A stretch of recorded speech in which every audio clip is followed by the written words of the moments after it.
final instructions being given by the referees.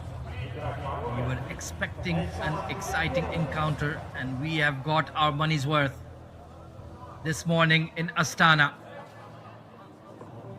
Juan Manuel Comensoli with those two unbelievable goals to bring NS team back into the game after OSTSP had that slim 1-goal advantage after the digital stage.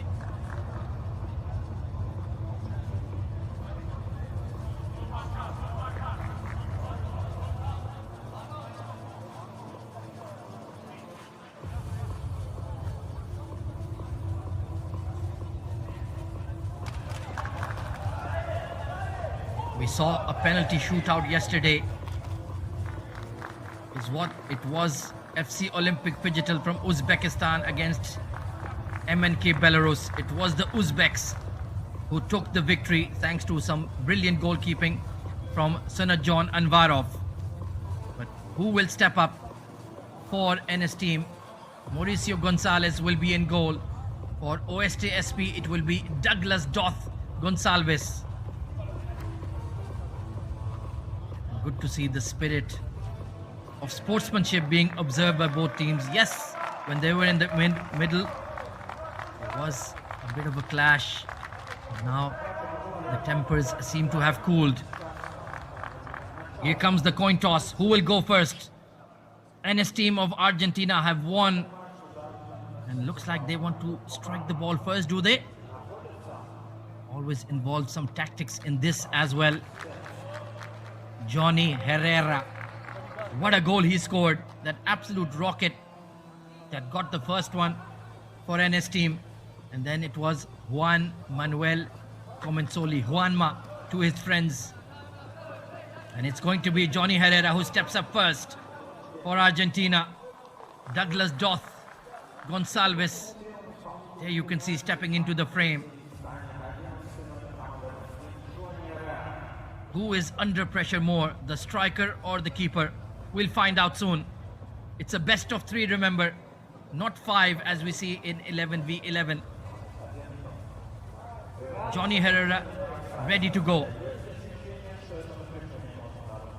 This is just the first quarter final. We have all sorts of drama, all sorts of action remaining. Juanma, the hero, praying to the Almighty. Argentina versus Brazil at its best in Astana. Here comes Johnny Herrera. Goal! Picture perfect penal. No chance for Douglas Doth. He gets strong. Early advantage for NS team. Went low, went hard, and he gets strong, Douglas Doth. Mauricio Gonzalez in goal.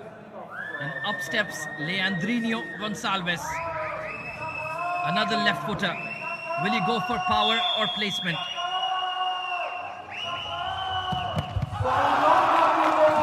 Saved!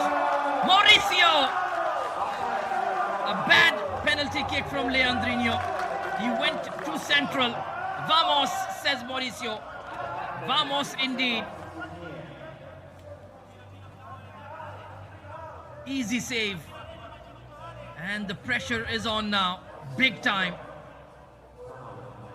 It's going to be Maximo Locore. He had a quiet game. Did not do much. But now he steps up for his country and for his club. The pressure is on. He's missed it! Oh dear, what drama. He went a bit too wide. Just dragged it too left. Lucky escape for Douglas Doth. I don't think he was going to get there.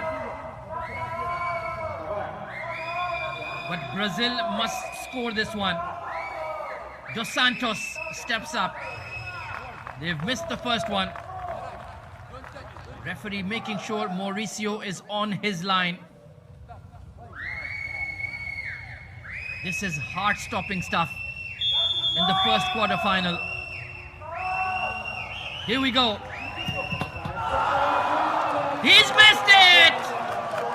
And it's going to be Argentina and NS team progressing on to the semi-finals. 2 bad penalty kicks. He went high and just hit that top left corner. Juanma Comensoli, the hero. Surely he's not gonna miss. Surely. Time will tell. They need a save. Douglas Doth, you need to be the hero for Brazil. Goal!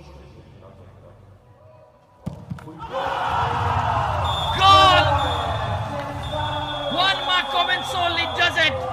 It's victory for NS team. He is in tears, and look at the celebrations. Vamos Argentina. And it's all over for OSTSB. Look at the emotions, look at the scenes. Tears of delight, tears of euphoria. Look at Mauricio and Juanma. Oh my days, what a game. What a match of 5v5. Look at what this means to them. Heartbreak for Brazil and celebrations in Buenos Aires. Juanma Comensoli, your name will be remembered. You are the hero. And let the flamenco party begin. Ole, ole, ole, Argentina. Congratulations.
All right, and now we have number 9 of the winning team of the NS team, Maximo. Congratulations, how do you feel after the winning the match? Thank you very much. It was a tough match. We are really happy with the team. We left the life in the game, so it was hard, but we hung out tonight to drink.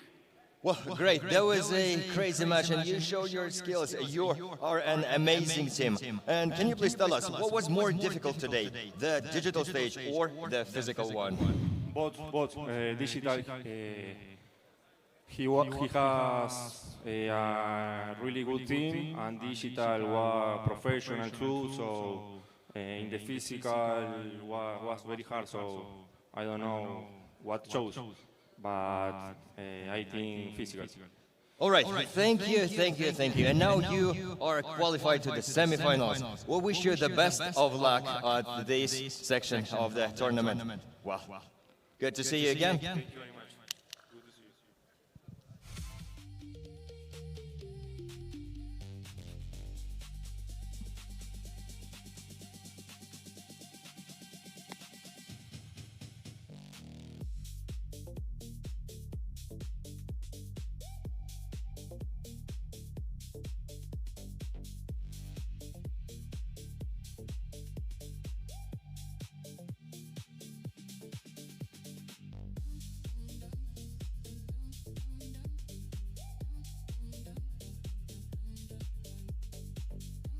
Best game here at Astana. What a match it was. It was 1-0 to the good Brazil after the digital phase, but Argentina dug deep. It was an early lead taken thanks to Lucas Vieira, and remember that name because he will be a major character that features later in the game. Mauricio Gonzalez, he did make that mistake allowing that early goal, but did he make amends? Oh yes, he did, big time in the penalty shootout. That was the early lead. 2 goals to the good were Oeste SP, but then Argentina, thanks to this man, remember him, Juanma Comensoli.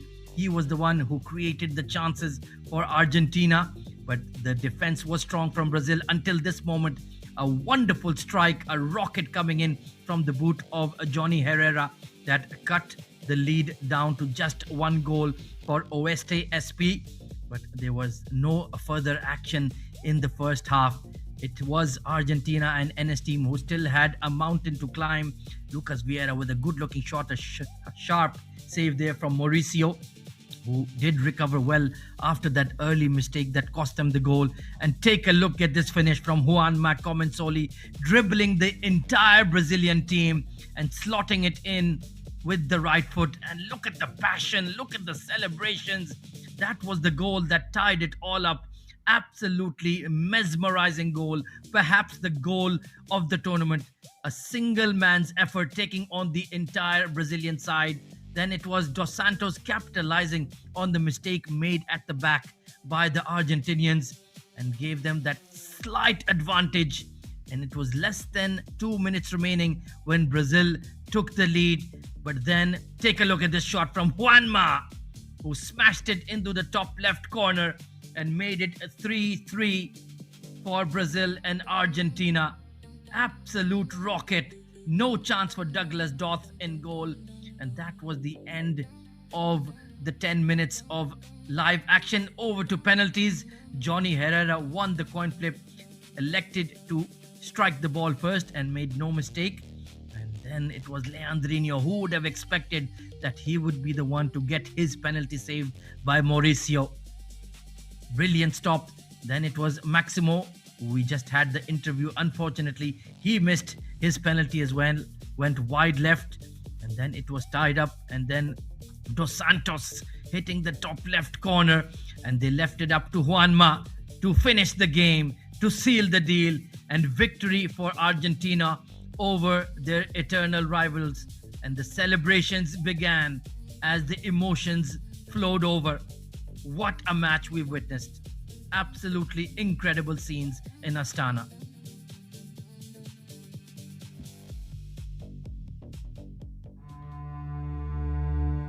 Samruk Kazina is one of the world's largest sovereign wealth funds, ranking 21st globally by assets under management.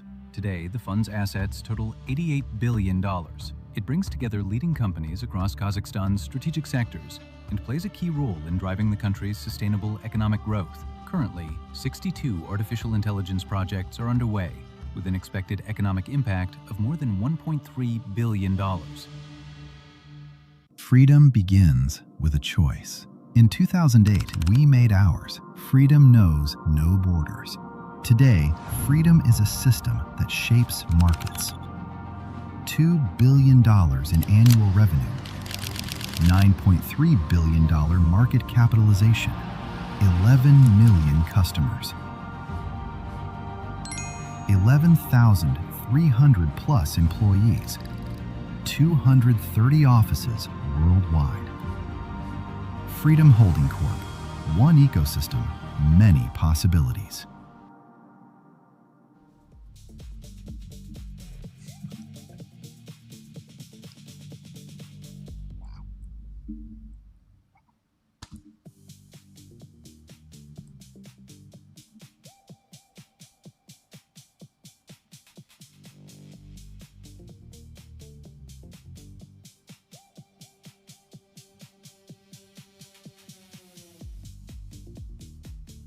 Well, what a game that we just saw happen. This is unbelievable.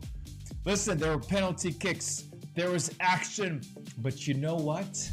Tempers have to be calmed down because that red card ended being the death match for OSC SP. They were undermanned. They didn't have enough altogether. Toby, what a game. We only got like 4 minutes here. So what were your initial thoughts here? Look, we've got a lot to debrief, and I told you before the match, I am feeling it. I'm loving it. I'm in a great mood today, and hopefully I can go 4 for 4 because I am now 1 for 1. A massive win on penalties for NS team. I didn't think it would go the full way. We had red cards, goals, saves, a lot of action in that first one, and that's just a little taster of how the quarterfinals is going to go today. You can't see me, but I'm dancing like an absolute legend because I am 1 for 1, and I was correct. NS team advancing to the semi-finals, and that one is going to help me sleep at night. Well, listen, Toby, I'm not going to give you your flowers on that one because listen, toward the end of the game, it was getting very close. I was actually thinking, what am I going to say because OSD won, and it just went. We got the red card. It went the other way altogether. Talk about what's happening here on the digital side. Look, you know, they're sitting behind the screens. They're not really looking at each other. All they're looking at is the screen. And that digital game, it was only 1-0, I believe, or it was super, super close. But then when they step onto the pitch, they see each other and they absolutely hated each other. This is the most tense game we've had of the tournament. That's why there was red cards. I thought that there was going to be a swing. I was ready to swing at my computer screen even, but all the way from Argentina, advanced into the semi-final. Look how much it means to them. It truly does. Like you said, I even thought the NS team were out. I thought that they were in the slums, but they came back. They resurrected themselves, but OSD did not make it easy. There was red cards, and there's so much to talk about, but we don't have a lot of time because we need to move on to the game after this. The second quarterfinal, of the day. ACF Allure against No Name Club. What a game. Oh, listen, this is really eating at my soul here because I love the No Name Club and I also love ACF Allure. So this is like the battle in my mind. Which dance am I going to go to? Which prom have I been invited? Who am I going to go with to the big dance? I don't know. All I know is I got with two tremendous clubs who have earned the right to be here. And before I make my prediction, I just want to say I'm nervous because I'm not sure who I want to win. Well, yeah, we don't want to say goodbye to any of these teams, but if we have to lean one way, as you say, I think it has got to be ACF Allure, because on stream yesterday, I said every team on the left-hand side would win. NS team, ACF Allure, Team Cyprus, and SKK. I'm 1 for 1 already. Let's see if ACF Allure can do it against No Name Club. It is going to be Kazakhstan against Spain. ACF Allure are arguably the strongest team here, but they could have a shock exit against No Name Club. Well, I'm going to have to go ahead. Mi amigos con España, gracias por todo. But I'm going to have to go as well too with ACF Allure. because I think with the combination of Zabaginski, Baidula being in goal, Tadasarov, like you have a tremendous team. We said it from the beginning. This is a team that is built for a championship. Obviously, it takes them to play. They've got to play on both sides, the phygital and the physical, but I do like their chances. I do think No Name has ran out of time. They've been kind of teetering. Am I good? Am I not good? And I think this will be the day that it ends for No Name Club, or as they're known, No Nombre Club in España. Precisely, yeah. Well, let's see what happens after this one here. Is going to be another game where there's going to be lots to talk about. Hopefully, we haven't given it the commentator's curse, because if it's anything to follow that first game, it's definitely a hard one to follow. I hope it's going to be a big one. I know it's going to be a big one. And let's see if ACF Allure can get the job done over No Name, or if the lads from Spain can cause the upset.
Samruk Kazina is one of the world's largest sovereign wealth funds, ranking 21st globally by assets under management.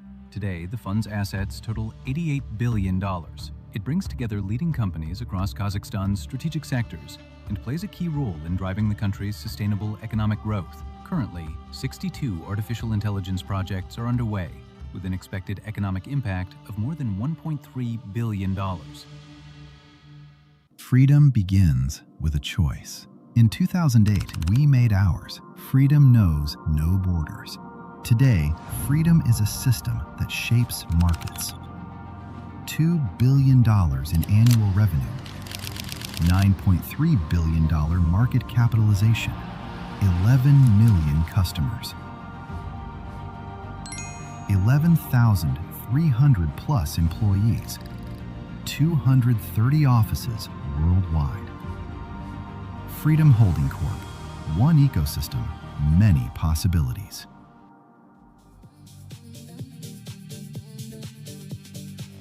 Welcome back, everyone, to the Phygital Digital Contenders Astana 2026. It is the home team ACF Allure from Kazakhstan taking on a no-name club from España. And of course, as per usual, we start with the digital stage. And this is the schedule so far. What a thrilling victory it was for NS Team Argentina against OSTSP Brazil as it went down to the penalty shootout, and in the end the Argentinians triumphed. Now we have ACF taking on No Name. Later in the afternoon we will have Team Cyprus taking on KMF Titograd from Montenegro, and of course the final game of the day will be SKK Croatia taking on Young Olympic Phygital from Uzbekistan. All in readiness for the action to begin in the digital stage. Let's see who will take the advantage. Will it be the home team with the home fans supporting them to the brim, or will it be the Spaniards of No Name Club who spring a surprise and break the hearts of the faithful in Astana?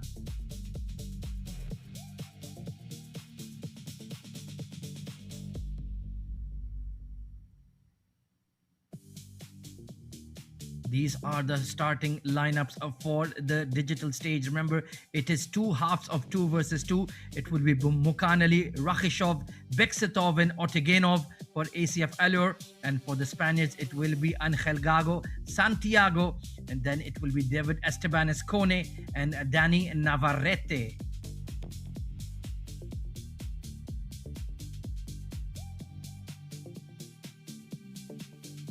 Who will capitalize? Who will take that early advantage? Will it be ACF Allure or will it be a no-name club? The Spaniards have had the longer path coming into the quarterfinals. They did face defeat on day 2, but bounced back beautifully on day 3. Here we go then. It is ACF Allure in the dark blue, kicking off from left to right of your screen. Immediately it's Vitinha playing the ball to Vinicius. Will they be looking for a cross? Yes, they will. Haaland leaps in the air and a brilliant save made at the near post. How did Alexander Isak not find the back of the net? Brilliant sequence coming in from the Kazakhs, and they will have an early corner. Vitinha looking to play it short maybe to Leo Messi, or will he go for a ball into the box? There is a bit of a pause and he will play it short. Here comes Leo with the right foot, and they will clear their lines. No Name Club. Here comes Erling Haaland bursting down the left flank for No Name Club. And they're just slowing the game down, going back to the centre backs, and just slowing down the game. We have seen ACF Allure. They are a complete squad. They have class and quality in the digital stage, and very much so in the 5v5 physical stage as well, as it is No Name Club passing it around at the back.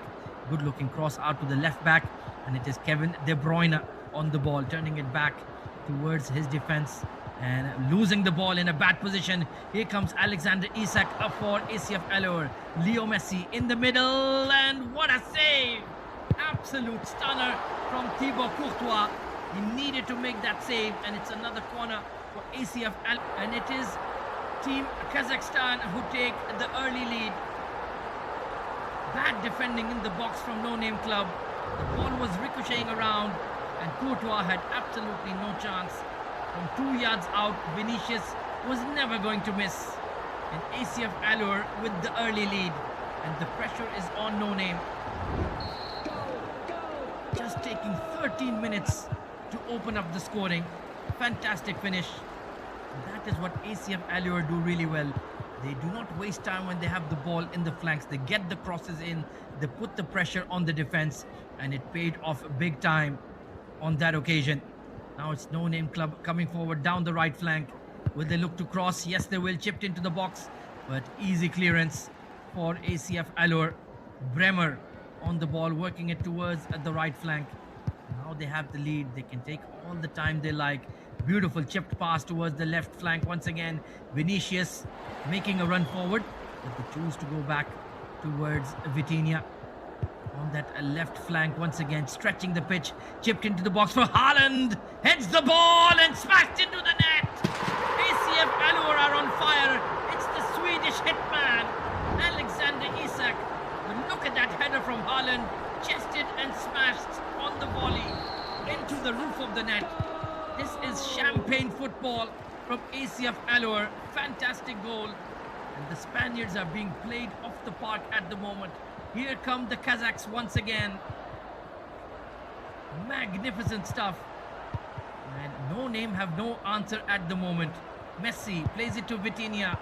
Towards the left flank. Towards Haaland. And this time it will just sail over him. And finally, the Spanish team can breathe. But no, it's a corner. Vitinha in position. Will he go long? Leo Messi right next to him. And he will play the corner shot. Chipped into the box.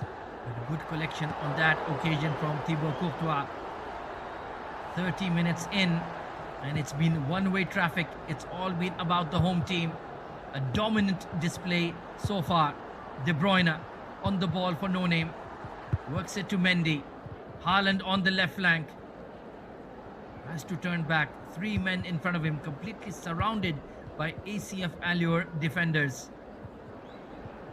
Streaking forward, and that will be a foul. A bit of a push coming in from Di Lorenzo, the Napoli right back. Leo Messi standing over the ball. And oh, that is well cleared, but Haaland wins it back. Can he get a shot off? Straight to the keeper. Does well at the near post. And here comes ACF Allure, chipped forward, Haaland. First time ball to Isak. Vinicius streaking forward. Isak going it alone.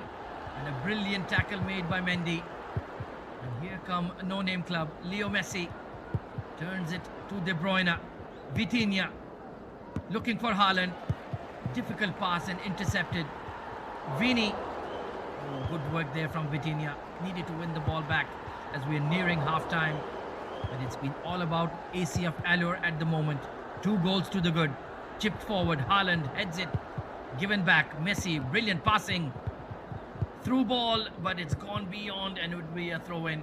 That was a good-looking opportunity, not maximized by No Name Club. Leo on the ball for ACF Allure.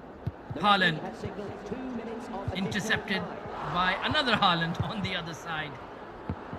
Certainly seeing a lot of possession here is the Norwegian, and into the halfway stage it is 2-0 to the good ACF Allure.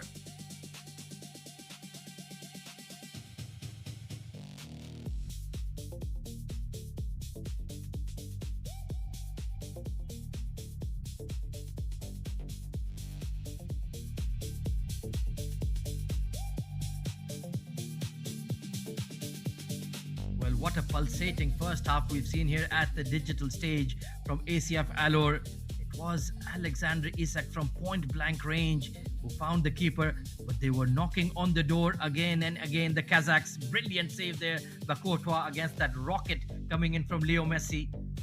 And this was the first goal. Bit of confusion in the box and a simple finish for Vinicius Jr.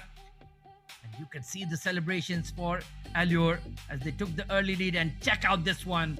That header from Haaland to Isak. He takes it on the chest and smashes it into the net to double the lead for ACF Allure. Brilliant football.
Right then, it is time for the second half of the digital stage. ACF Allure with an easy and significant lead of 2 goals. As No Name Club will have to dig deep here. Can they reduce the margin and make it a bit closer here? Vitinha on the ball, the Portuguese playmaker, trying to make something happen here for the Spaniards. But it's been all about the home team at the moment. Vitinha with a good ball to Haaland, turns it towards Vinicius. Vitinha looking for some support from the midfield. But it's proving to be difficult to come through. Good ball. And Haaland in the box, but it's been nipped off his heels. And Leo Messi trying to turn, but the ball is taken back.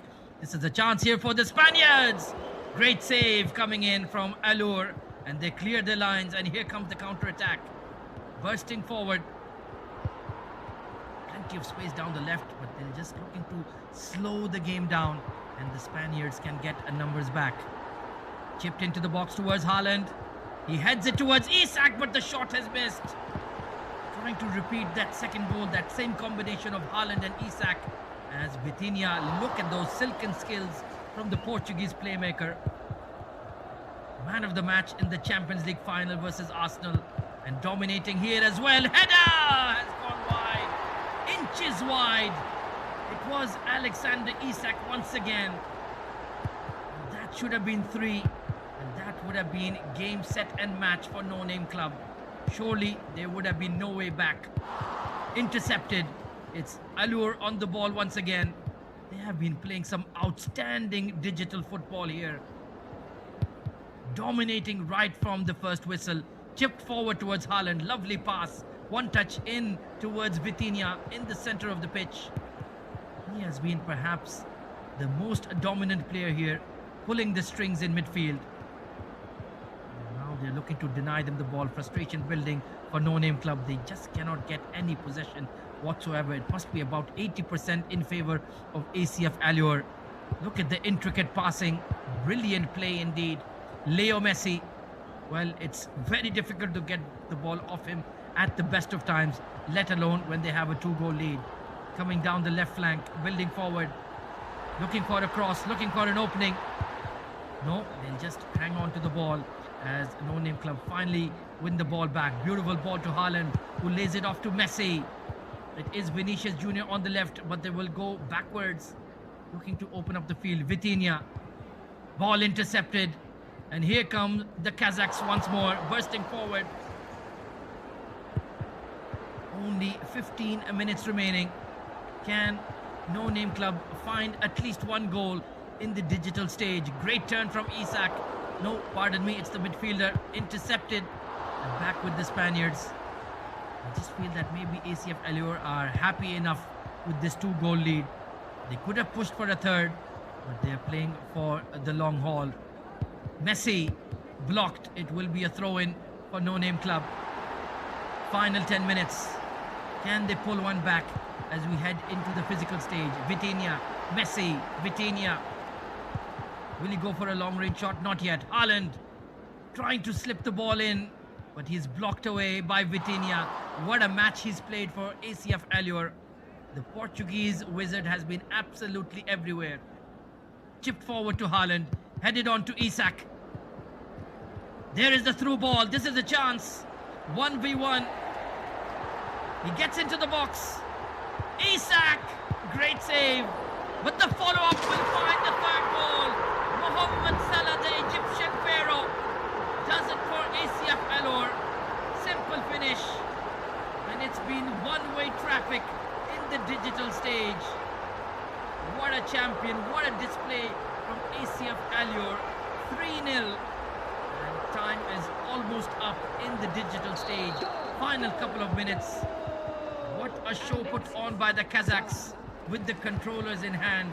And they will go into the 5v5 with a huge lead. And maybe it is curtains for No Name Club. They have been completely played off the park by ACF Allure. Haaland in the final minutes as we go into stoppage time. Can they find a 4th? Messi, but the shot is deflected to the keeper. There is the final whistle. It's been all about the Kazakhs.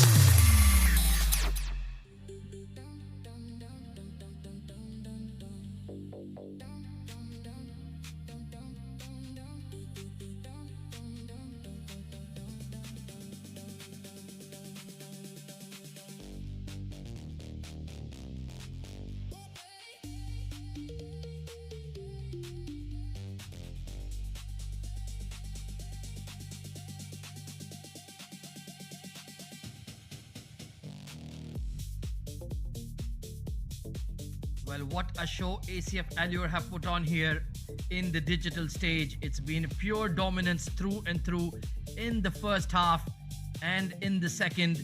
This was a big opportunity for Isak, but Mohamed Salah with the follow-up in the final few minutes, giving them that 3-goal cushion as we go into the physical stage. Samruk Kazina is one of the world's largest sovereign wealth funds, ranking 21st globally by assets under management. Today, the fund's assets total $88 billion. It brings together leading companies across Kazakhstan's strategic sectors and plays a key role in driving the country's sustainable economic growth. Currently, 62 artificial intelligence projects are underway, with an expected economic impact of more than $1.3 billion. Freedom begins with a choice. In 2008, we made ours. Freedom knows no borders.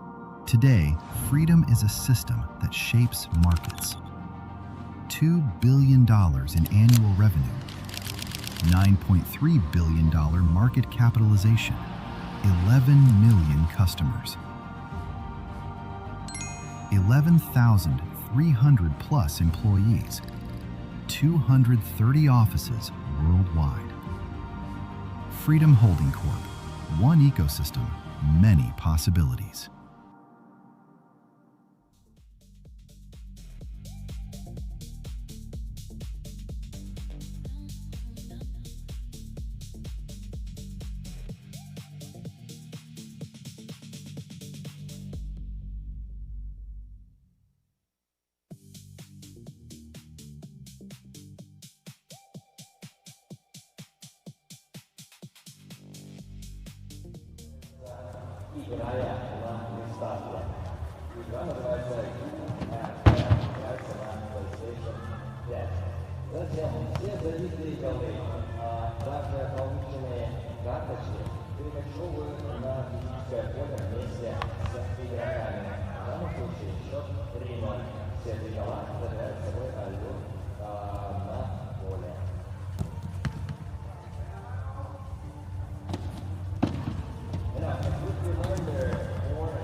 Right then, it is time for the physical stage, and it's a massive lead here for ACF Allure. 3 goals scored in the digital edition. Absolute dominance shown with the controllers in hand, and now it is over to the superstars in the 5v5, the likes of Alexei Zabogonsky and Olhash Taibasarov, and it's all for the Spaniards to do. Can they dig deep? Watch out for this man, Taibasarov. He will be the one who will be looking to pile on the goals, but the captain of the Spaniards, Asiel Mateo, he can be an inspirational leader, and they will certainly need him to perform some minor miracles if they are to even get close to ACF Allure.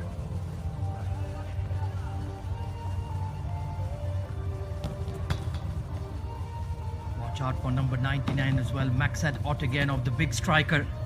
He certainly is a complete player, not only just a physical athlete, he's very skillful in the digital stage as well, as we saw in the second half of the digital game. And Sheikh India, what must be going through his mind? They desperately need something. They need a goal or two early in the first half of the 5v5. It is a massive advantage for the home team, and not to mention the adoring fans sitting in the stands supporting them in every moment, right throughout the 4 days we've had here of action in Astana.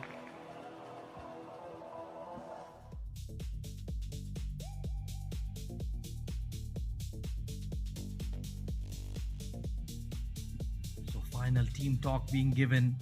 What must be the game plan? You can see there Asiel Mateo, number 22, having plenty to say to his boys. You need to believe. If you do not have the belief, then half the battle is lost there in itself. On the other hand, ACF Allure, they have a date with destiny, just 10 minutes away from a spot in the semi-finals.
And now it's done one more time, ladies, some noise for the team on the pitch. Right then, that is the starting five coming in for ACF Allur. Zabagonski, Baidullah, the goalkeeper, Eginjanov, Otegenov, and Taibasarov. Watch out for Zabagonski and Taibasarov. They are the principal playmakers for ACF Allur. For No Name Club, Amin Lagrisi, we have Nico Santiago, Sheikh India, the goalkeeper, Asiel Mateo, the captain, and Angel Gago, who played a wonderful match yesterday and will be looking to continue that goal-scoring form. All in readiness. It is ACF Allur in all white, Los Blancos taking on Team No Name Club in blue and black as we have kickoff. Taibasarov on the left flank. Remember, it's a 3-goal cushion thanks to a brilliant performance in the digital stage from ACF Allur. Baidullah, the sweeper keeper, taking his sweet time. They are in no hurry whatsoever because of their big 3-goal lead. Here come the Spaniards. It's going to be Asiel Mateo, the captain, in the colored neon yellow boots. Lagrisi, he was outstanding in that previous encounter as well. Sheikh India, he will certainly need to take a lot of possession as well, add that extra man for the Spaniards. So far, patient in their build-up. A lot of rotations coming up, but rock solid in defense are ACF Allur. Chipped forward by India, intercepted, and the volley, a good-looking volley, just went a bit high. That was a half chance, I dare say, for Eginjanov. Diaz, Eginjanov there. Asiel Mateo trying to get on the ball. Here comes Bex Otegenov and looking for Taibasarov. Tackle put in. He has won the ball.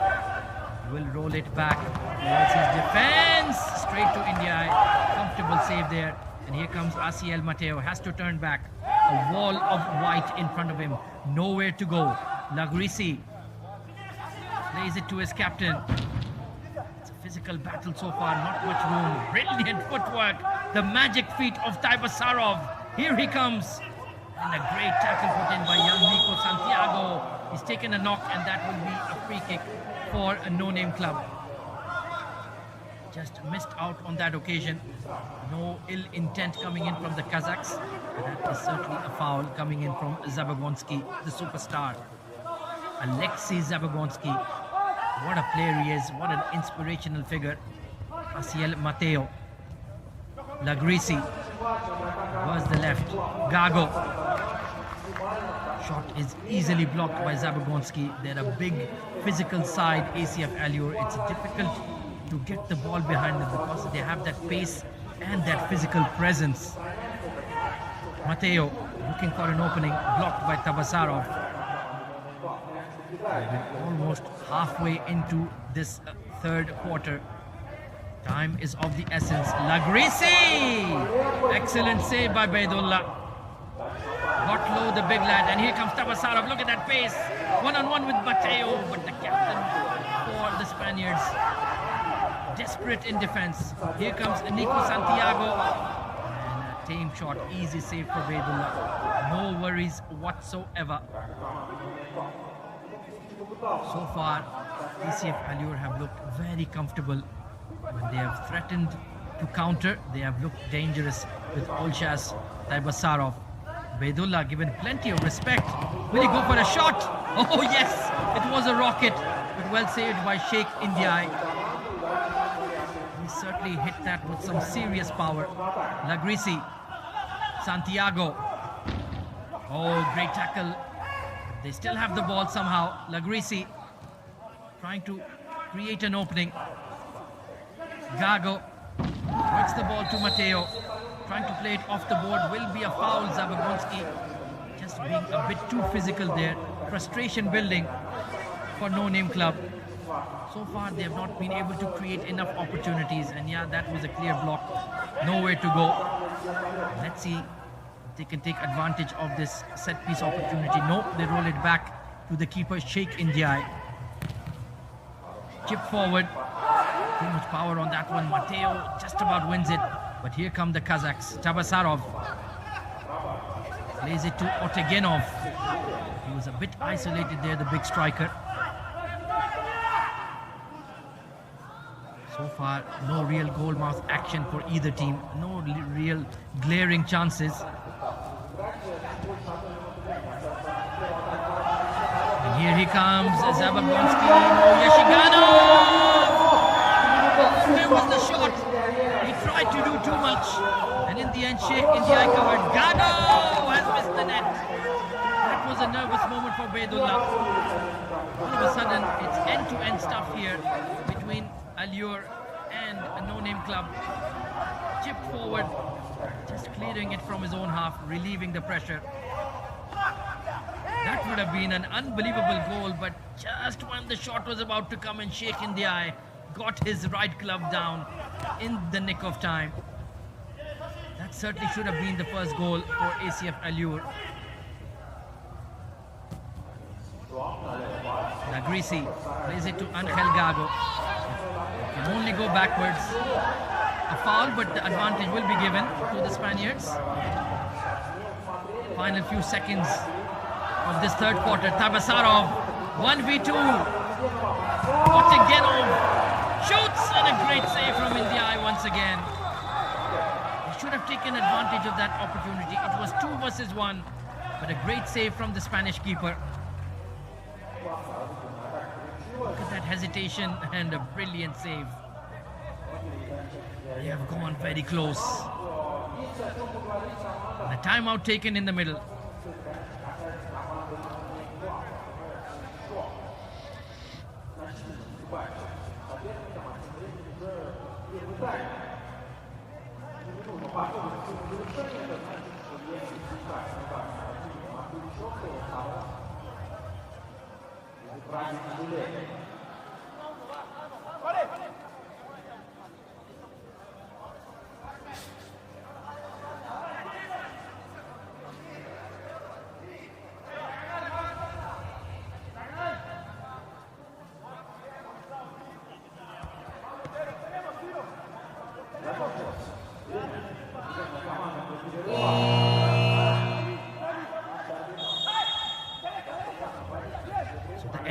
Timeout, the final few seconds, as Taibasarov coming forward on the right flank, and shot goes wide.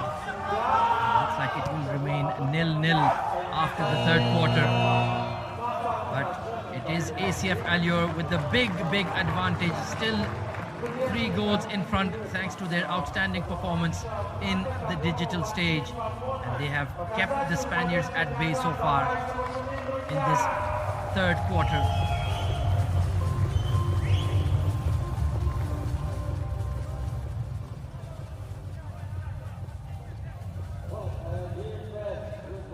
There were some big opportunities there, especially for Olchas, Taibasarov.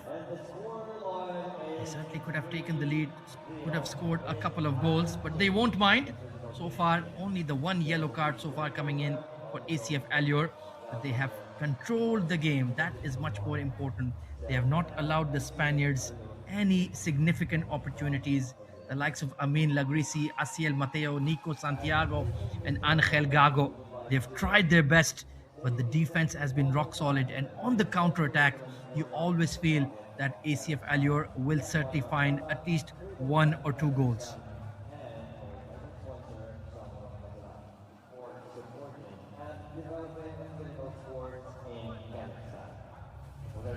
So let's take a look at the highlights of this first half of the 5v5. It was Taibasarov, who certainly created a lot of problems here. That was a good looking shot straight to Sheikh in the eye. Amin Lagrisi, that was a top save from Baidullah. Brilliant keeping there. And in fact, he took a shot as well at Sheikh in the eye, who did really well. This was a brilliant recovery there. Look at that. He just flung himself at the feet of Yaginjanov to deny him that goal. He had done all the hard work, and just that final split second, brilliant recovery from the Spanish keeper. Twinkling feet of number 14 for ACF Allure. I thought that was certainly going to be the opening goal. Then it was Otegenov who created this opportunity, but well saved with his feet by Sheikh in the eye. He was certainly plenty busy in the Spanish goal there. And it does look like ACF Allure are threatening to open up the game as we take to the field once more.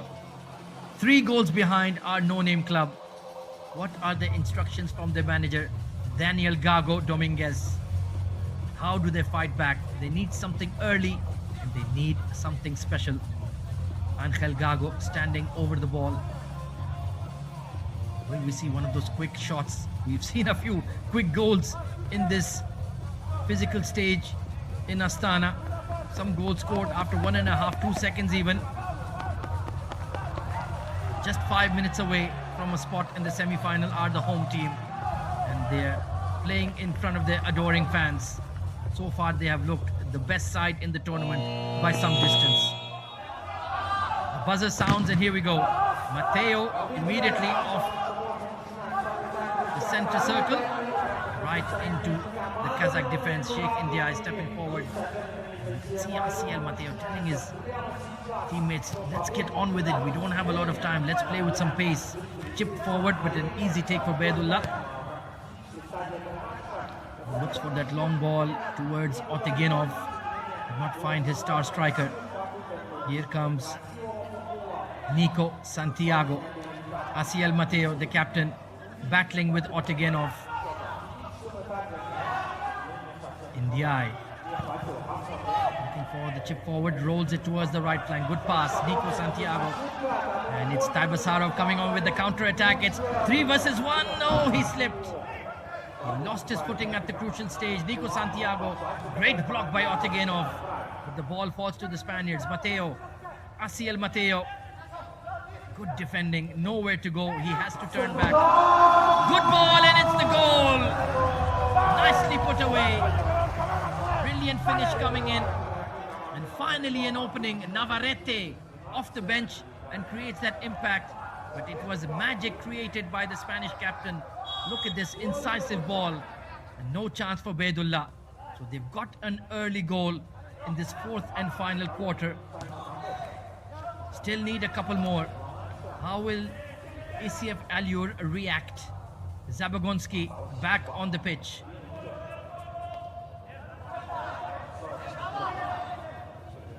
Baidullah trying to slow the game down. So far the Spaniards are not pressing, but they will have to. Good looking pass. Taibasarov trying to turn on Navarrete. He's snapping at his heels. The whistle will be blown. It is Navarrete. He's provided that spark, that bit of energy that they needed. And he's done a good job to get that first goal. Matteo with the ball at his feet rolls it to Navarrete. We have Nico Santiago on that right corner. A brilliant tackle. Otegenov coming forward, the big striker, and great block from the Spanish captain. Wonderful work. I think that was heading into the net.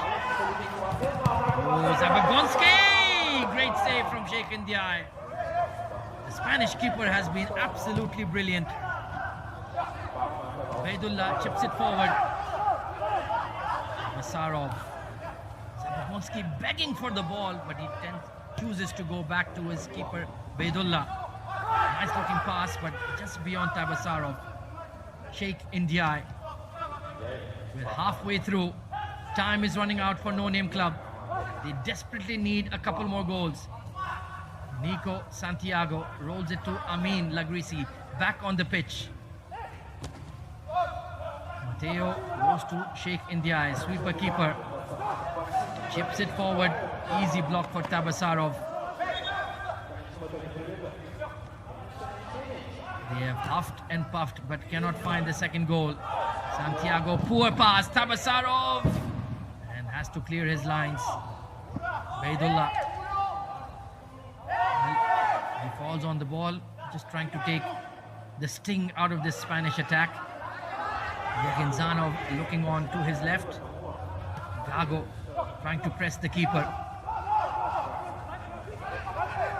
Zabagonski has not had a lot to do in this match, to be fair. Was that a push on the striker? The whistle has been blown.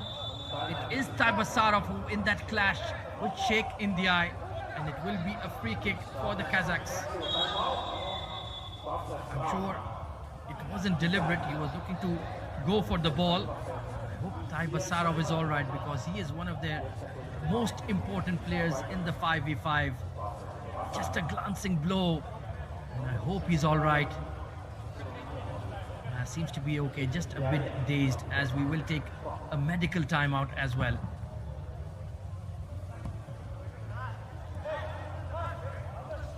Just taking a whack perhaps to the mouth there.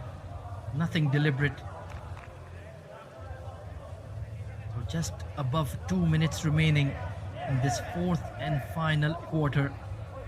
It was Danny Navarrete who scored, but after that there's not much that's been happening for the Spaniards. Frustration for Sheikh Indiaye. He has played an unbelievable match.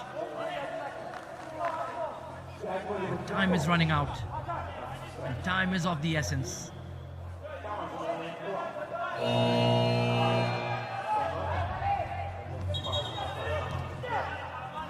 Here we go then, back with live action. It's going to be Navarrete coming on as a sweeper keeper. You have to roll the dice here. Good no-name club. Lagrisi, Mateo, Nico Santiago. It's a wall of white defenders in front of them.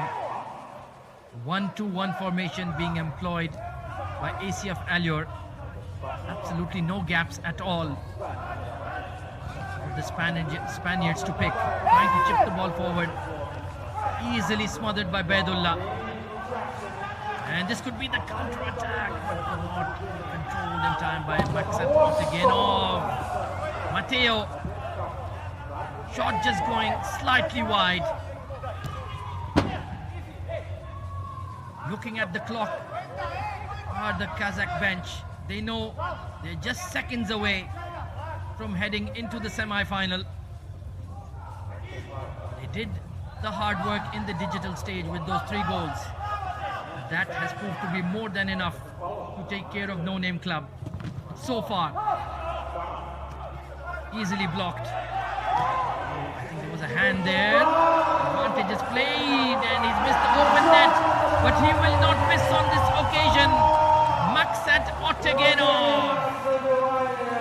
Game, set, and match for ACF Allure.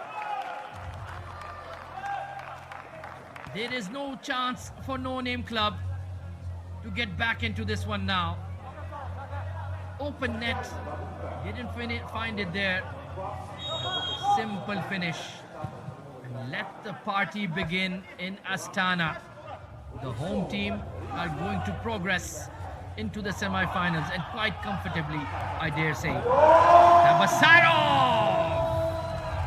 Beautiful goal. The superstar makes it 5. And in the end, it's an absolute hammering. Easy finish. Low strike. No chance for the backup keeper Navarrete. More for his skills with the feet rather than the gloves. That was hit with some power. And this is going to be the end of the journey for the lads from España. Lagrisi, one of their standout performers in this tournament. But now their journey will be coming to an end.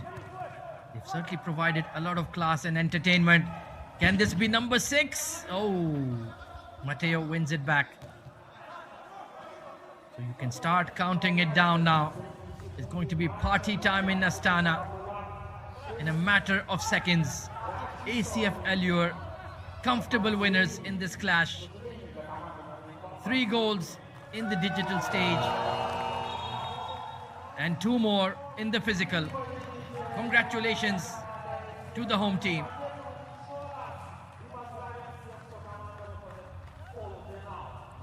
And ladies and gentlemen, just like that, the host team with the tremendous performance. I know for a fact that the people of Kazakhstan is very happy with this tremendous performance, making their own people happy in their own ground, and that's why they got the well-deserved win here in the physical part, my friend.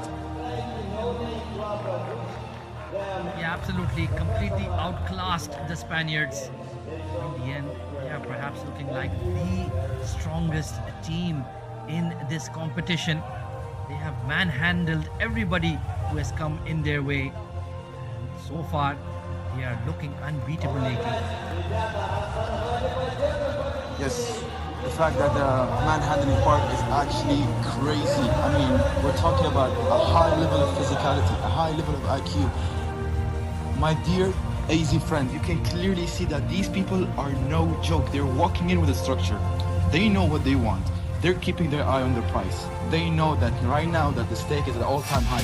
No risks, no rewards. Ladies and gentlemen, this is the action of the Phygital Contender 2026. Hope you guys are having a great show. We're gonna stay here. We're gonna be passing it to our beautiful analyst team soon. To Toby Banks and my dear friend H.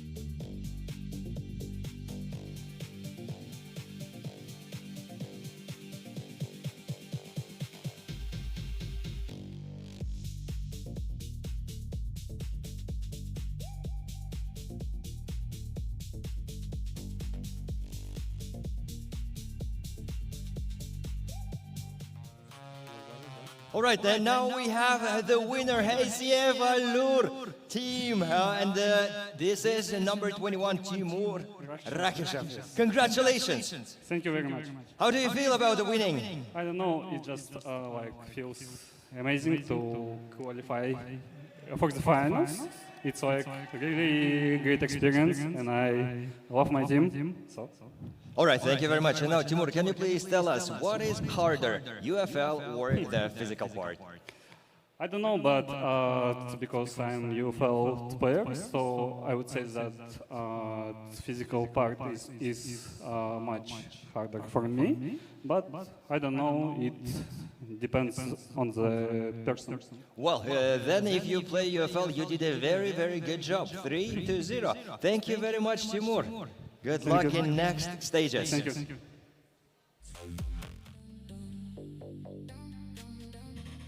Well, AT, let's take a look at the highlights of this wonderful game that we witnessed. It was goalless in the first quarter, but then Danny Navarrete responding for the Spaniards. Lovely flowing move, but then they started to take a lot more risks, and in the end, it was easy pickings for the home team.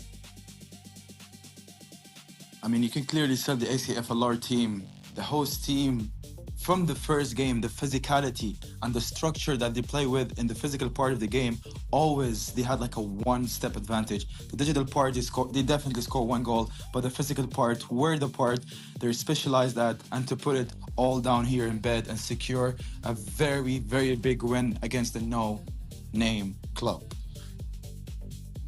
In the end, it was Olshaz Taibasarov with this wonderful goal to seal the deal and victory for the Kazakhs in front of their adoring fans.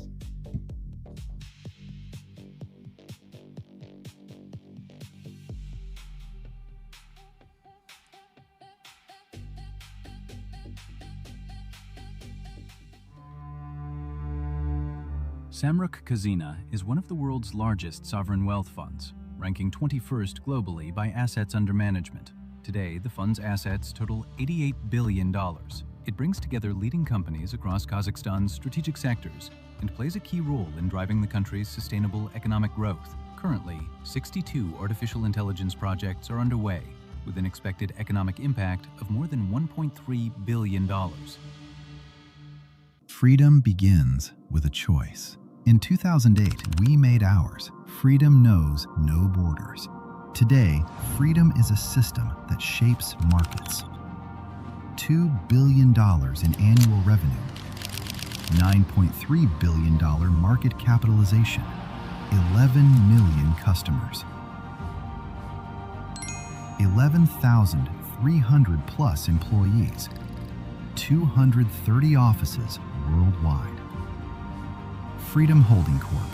One ecosystem, many possibilities.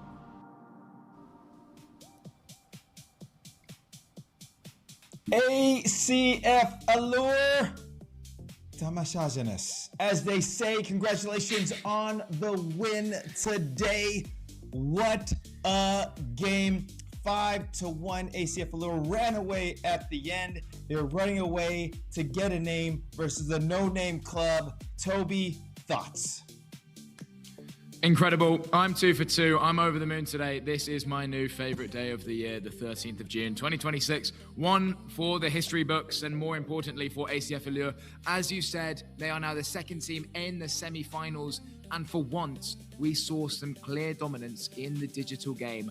3-0 after the digital, and then they ended up winning the physical game 2-1. They fully deserved that win. What happened to No Name? I would not have expected to see a 5-1 in a quarter final, but it proves that anything can happen here down at the Games of the Future 2026. My prediction was correct, and what a game. We've got so much to unlock in that one, but where should we start, H? Well, you asked where No Name was, where No Name had no game. That's exactly what happened to them today. They had zero, they couldn't do anything. Digital, okay, they had a little something. Physical, okay, they had a little something. But the reality is they didn't show up. Let's break down what happened here digitally. What were some things that you saw that ACF Allure did really well? They just did everything that they needed to perfectly. Take risks, get the ball in the box, exploit the weak spots of the digital aspect from No Name, and it worked. 3-0. We see this late goal here. This one sealed the deal indeed, and it was a struggle for No Name. They knew going 3-0 down, it was a massive mountain to climb, and they couldn't ascend. It just got from bad to worse. Check NDI. He was all right in the physical one today. He's definitely had better days, but it's going to be a shame, saying goodbye to Czech NDI, saying goodbye to Mark Granero, Danny Naravet, the list goes on. These are names that we've really enjoyed watching over the last 3 days. It's going to be a tough goodbye, but at the other hand of the spectrum, ACF Allure, it doesn't look like anyone is going to slow them down, except for my favorites, Team Cyprus. Listen, you are really going for Team Cyprus. I love it, I applaud it, and I praise it. All right, No Name Club. Adios, mi amigos. Gracias for attending the Phygital Contenders Astana 2026. Quite the game, but you're right. There are some legends, as you mentioned, Ninja, Granero, and a couple other players did a great job. But ACF Allure, they really came out strong, of course, toward the end, but from their goalkeeping, from Zabogunski, from Badula, like all of them, they do such a really, really tremendous job, and it'll be great to see how they're going to do tomorrow in the next round. We're going to move on here because the team that you love, Team Cyprus, is going to take on KMF Titograd here from Montenegro. It is going to be quite the matchup today. While you're doing your research on both teams and the matchup, what are some things that you came up with that was so important? What was so important in that game that we just saw, which I want to see Team Cyprus exploit. I want to see Titograd do it, because there's been times in this tournament, not Team Cyprus, but Titograd, where I thought that they were done and dusted, but they always seem to come back from the dead, and that is what they're best at. They played to the fourth quarter. Cyprus finish it by the third, so it is going to be a strong start for Cyprus, I would say, but a very strong ending for Titograd. If it's a 1 or even a 2-goal game by the fourth quarter, we'll definitely have a bit of juice on our fingers and save it for later. Yeah, we started the day with a big one, that penalty shootout. was incredible from NS team. Luck, whatever you want to call it, whoever wins, they definitely deserved it because it was such a tightly contested affair. ACF Allure, just saw it there. They played to their strengths. They dominated No Name Club. And that allows the first semi-final for tomorrow to be set up. NS team against ACF Allure at 10 a.m. local time in Astana. We've got to wait all the way till tomorrow for that one.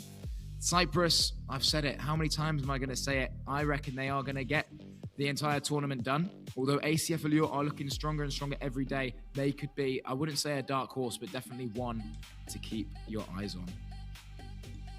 Well, when we take a look at Team Cyprus and what they've done and who they have, you're talking about Andrea Costa, who does a great job in goal and everything else. This is a well-oiled machine. We cannot forget the Globetrotter. He's been all over the world. Gives Team Cyprus an international, what they say, spice. Alexandros Pontas, right? He does a great job coming in. He has a great international career. But I want to always talk about, and I'm probably driving everybody crazy about goalkeeper. Defensively, this is going to have to be so important. As you mentioned, first game, penalty shots. This game, the goalkeeping was okay because it went up to, we had a large score. But in this game, Team Cyprus has to play great team defense, and it all starts with the goalkeeper, Andres Costa. Yeah, we talk about goalkeepers the entire tournament, but it proves how strong that they really are. If we didn't know what we were talking about, then we wouldn't keep on bringing it up because the goalkeepers have really impressed. Checking DIE, it's a shame to see him go with No Name losing in that one, but both Cyprus and Titograd have great goalkeepers. Milan Sekulic is a massive one, and he's led by his captain, Marko Pasojevic, who is a long-time captain of the club. Having that brothership, having that loyalty, having all of these little 1% that just glue the team together could be a major aspect for Titograd, and I think that that's something they get the upper hand on Cyprus. When we watch Cyprus play, yes, it's flowing, yes, it's like poetry in motion, it's liquid football, but who knows when these players met? Are they brothers off the pitch, or is it just when they show up to Kazakhstan? What do they do when they go back to Cyprus? For Titograd, I can tell that these lads love a night out.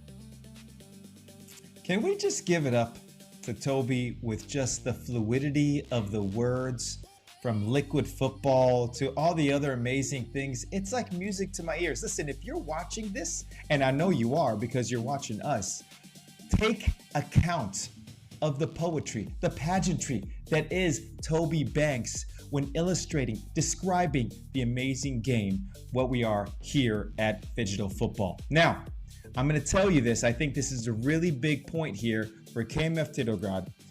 There's going to be a barrage of kicks, of goal searching by a lot of players on that team. But the big one is Pavle Vukcevic, who had a hat trick earlier in this tournament.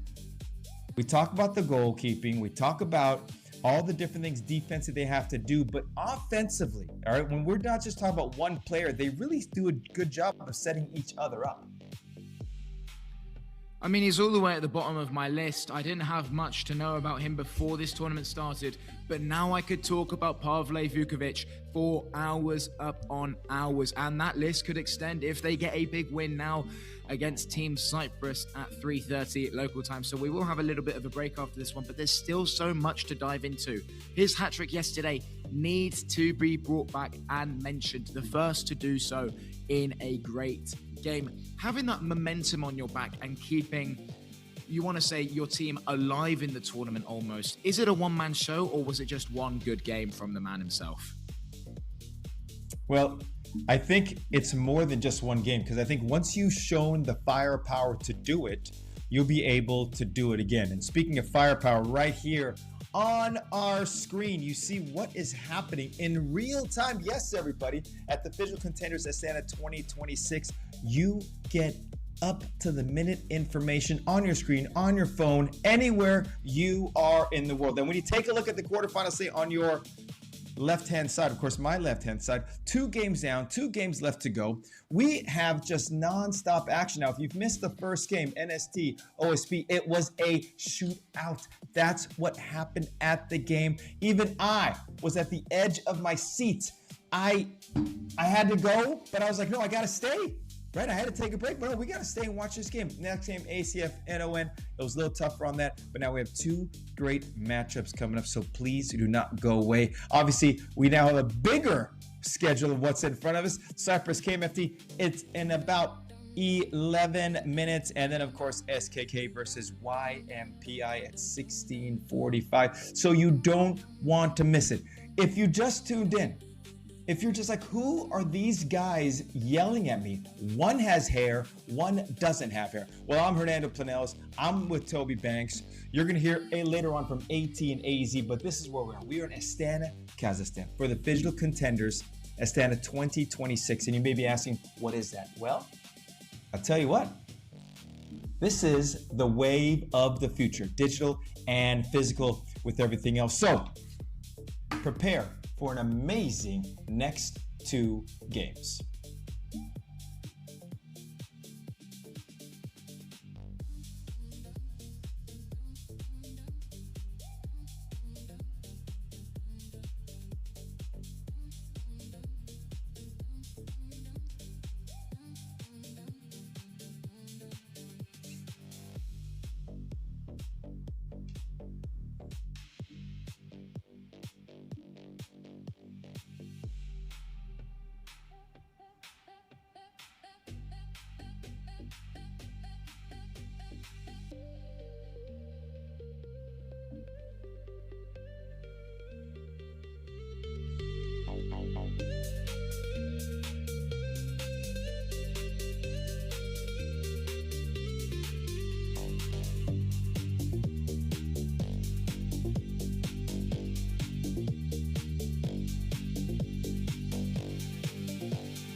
Well, there we have it. Here we are. We are back, ready for the third game of the day. My name is Toby Banks, and I'm joined here with Hernando, my co-analyst, for a massive one. The third quarterfinal of the day. Our first semi-final tomorrow is confirmed. We've got Cyprus against Titograd from Montenegro. Yes. And listen, the non-stop action doesn't stop, right? With these two teams facing each other, being ready to go ahead and play at the highest level is what is needed today in day 3. Are we in day 3 or 4? Doesn't matter, because there are no days when you're trying to chase down a championship, Toby. Team Cyprus, KMFA Titograd, KMFT, all of them sound like a secret agency trying to rule the world, but all they're trying to do is win the Phygital Contenders Astana 2026. Absolutely. A massive mission lies ahead of them. We're just going to have a rundown of both teams' results. Day 1 is day 4 to get you right there, Hernando. I know time flies when we are having fun, but on day 1, Team Cyprus opened up with a 9-3 win against Panther Phygital. Then on the second day, they obviously booked themselves in the winner stage, and they played against Los Fieles and won 6-2, which allowed them to have a bye yesterday. They didn't play yesterday, and that puts them up for a massive game against Titograd. Now, not such smooth sailing, for Titograd, as on the first day. They did have a big 3-2 win against Olympic Phygital, but then on day 2 in the loser stage, they did, of course, lose in that game against ACF Allure, who we just saw in the previous quarterfinal with a big win, which means they had to play yesterday in that 4-2 win against JL Star from Oman, which sets us up now for this big one. Everything happens for a reason. Let's start with Cyprus. They're my favorite. I reckon they're going to go the whole way. H, what are you saying? Cyprus has always been your favorite. I don't know why, but you know what? I trust your professional outlook on it all. Listen, here's the thing about Cyprus, all right? They have the energy. If you look at these highlights right here, all these teams have the energy. Like, the wanting is there, but is the winning there? And that's what we're going to see from Team Cyprus today, right? When you look at Team Cyprus and who they have, from Andreas Kostas, from Andreas Costa to Georgis Andronokio, you're talking about a team that is a powerhouse that is ready to go. They have all the tools, but as we've been saying all tournament long, you've got to be able to do well on the digital side. At least give yourself a little buffer, so that when you get on the digital side, now you can actually impose your will on the opponent.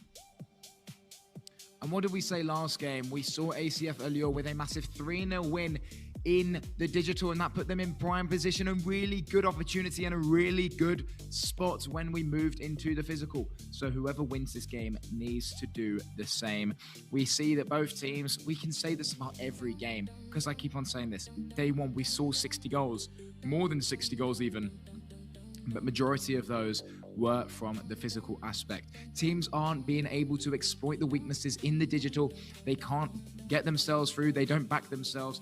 But like you say, the hope is there. The want is there. The ambition is there. And do you know why that is? It's because they've all traveled as a team, as a family. Yeah. But we talk about hope and glory.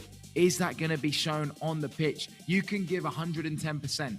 But if you're rubbish at the sport, then you're obviously not going to make it very far. But that's a bit of a stretch. Saying rubbish at the sport, we make it to today, day 4. It takes a lot to be here. You know, these teams are incredible. If you go out on day 2, day 3, then yes, you can have some questions on, was it worth all of the money that you spent to come out? But for these, if they win today, I promise the semi-final tomorrow is going to be wicked. You know, I think you bring up a great point. You talk about the word hope. You know what hope is? Hope is fuel for the heart, okay? There's a fuel shortage in the world, but not for hope, because hope will stay alive today as we watch these two teams. Listen, Titograd is going to come in here. They want to beat Cyprus. Team Cyprus wants to beat Titograd, right? It is a mano-a-mano match, and they've got to go ahead, fight each other to make sure they go ahead and play at the highest level. And the problem is, and here's the problem, is that in the part of the game, it goes up and down. There's ebbs and flows. At the end of the game, who is on the top of that flow in order to move on? You've got great questions there. Something I definitely can't answer myself. There's only so much I can do from my very comfortable chair. And there's a reason I'm not stepping onto the pitch. These players know best. They know their strengths. They know their weaknesses. They can have all of the glory, but they need to work for it. They need to do anything in their favor. And it all starts at one place. It always starts at one place, and that is in the digital aspect. We need to highlight this digital part more. I feel like it gets overlooked a little bit too much. We're seeing on the highlights now, look at ACF and how well they were and how much it even meant to them. Passion and skill, they definitely complement each other in the best way possible. What I love about football in general is they celebrate everything. Every goal, everything is a celebration, you know? So when you celebrate everything, you bring the level of your team to go up. And you know what that happens? You reach to the top. So guess what? You want to go to the top? Breaking news, brackets, schedule, match breakdowns, exclusive athlete interviews, and official rules. You'll find it all on the official website, gofuture.games. Gofuture.games. Write it down, jump in, and explore the Phygital universe and stay Phygital. But you know I love that song. Let's be Phygital, Phygital. I just changed it. It was physical, but now we talk about Phygital, Toby. You're really rewinding the clock there. I remember that song when it came out just like it was yesterday. But less about the past, more about the now and what could affect the future. Do you see Titograd standing a chance in this one, or are you joining the Toby Banks bandwagon and coming all the way to Cyprus? Listen, as much as the Toby Banks bandwagon looks attractive, I've got to find my own way into this world. So we cannot underestimate Pavle Vucevic. Remember, hat-trick city. Their great goalie, Milun Sekulic. These great games, these amazing, players is what makes this game great. And I'm going to tell you right now, mark it down. KMF Titograd will come away with the upset victory, will mow down Team Cyprus, and there will be no more talk of your Cyprus team. Absolute garbage. I don't know why they hired you. No, I'm joking. Yeah, it's obviously really good to have your own opinions. We're going to set it up for a bit of a battle now. It is me and Team Cyprus against Titograd and Hernando. You've heard it live here on the analysis booth as we move into the third quarterfinal of the day. But don't go anywhere after that one, because we'll be joined by SKK and FC Olympic for the fourth and final. We'll see you then.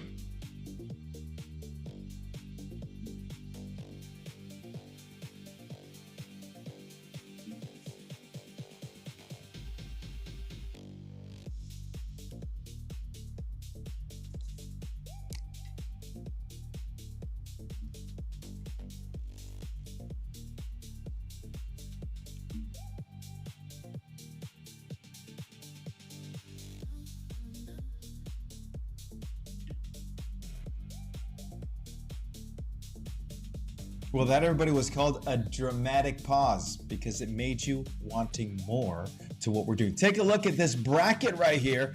You look at the quarterfinals, we have everything shown up. This is the things that we are tracking here, Toby, right? You do a great job going through all the different games. Hey, let's not forget, I still say that first game of the day where they won by penalty kicks, an amazing game to start off the day, and we're going to have an amazing finish later today.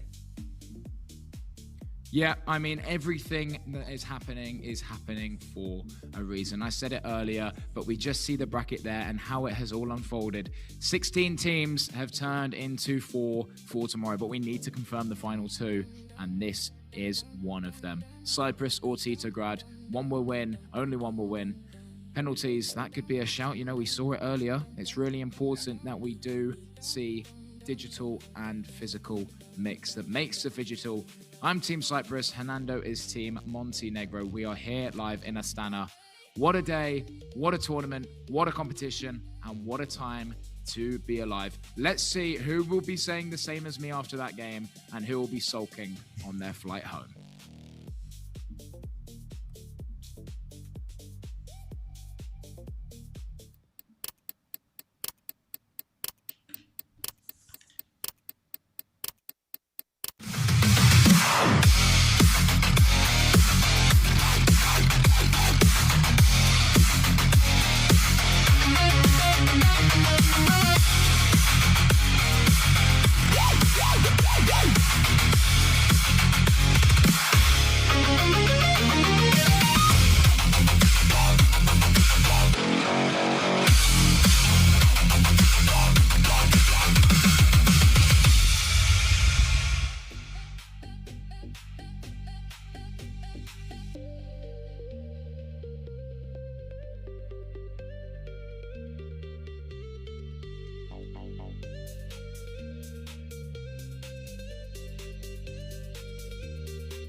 Samruk Kazina is one of the world's largest sovereign wealth funds, ranking 21st globally by assets under management. Today, the fund's assets total $88 billion.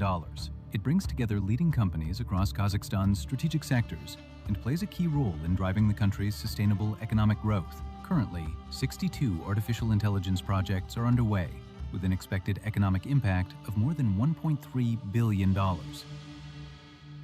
Freedom begins with a choice. In 2008, we made ours. Freedom knows no borders. Today, freedom is a system that shapes markets. $2 billion in annual revenue, $9.3 billion market capitalization, 11 million customers, 11,300 plus employees, 230 offices worldwide. Freedom Holding Corp.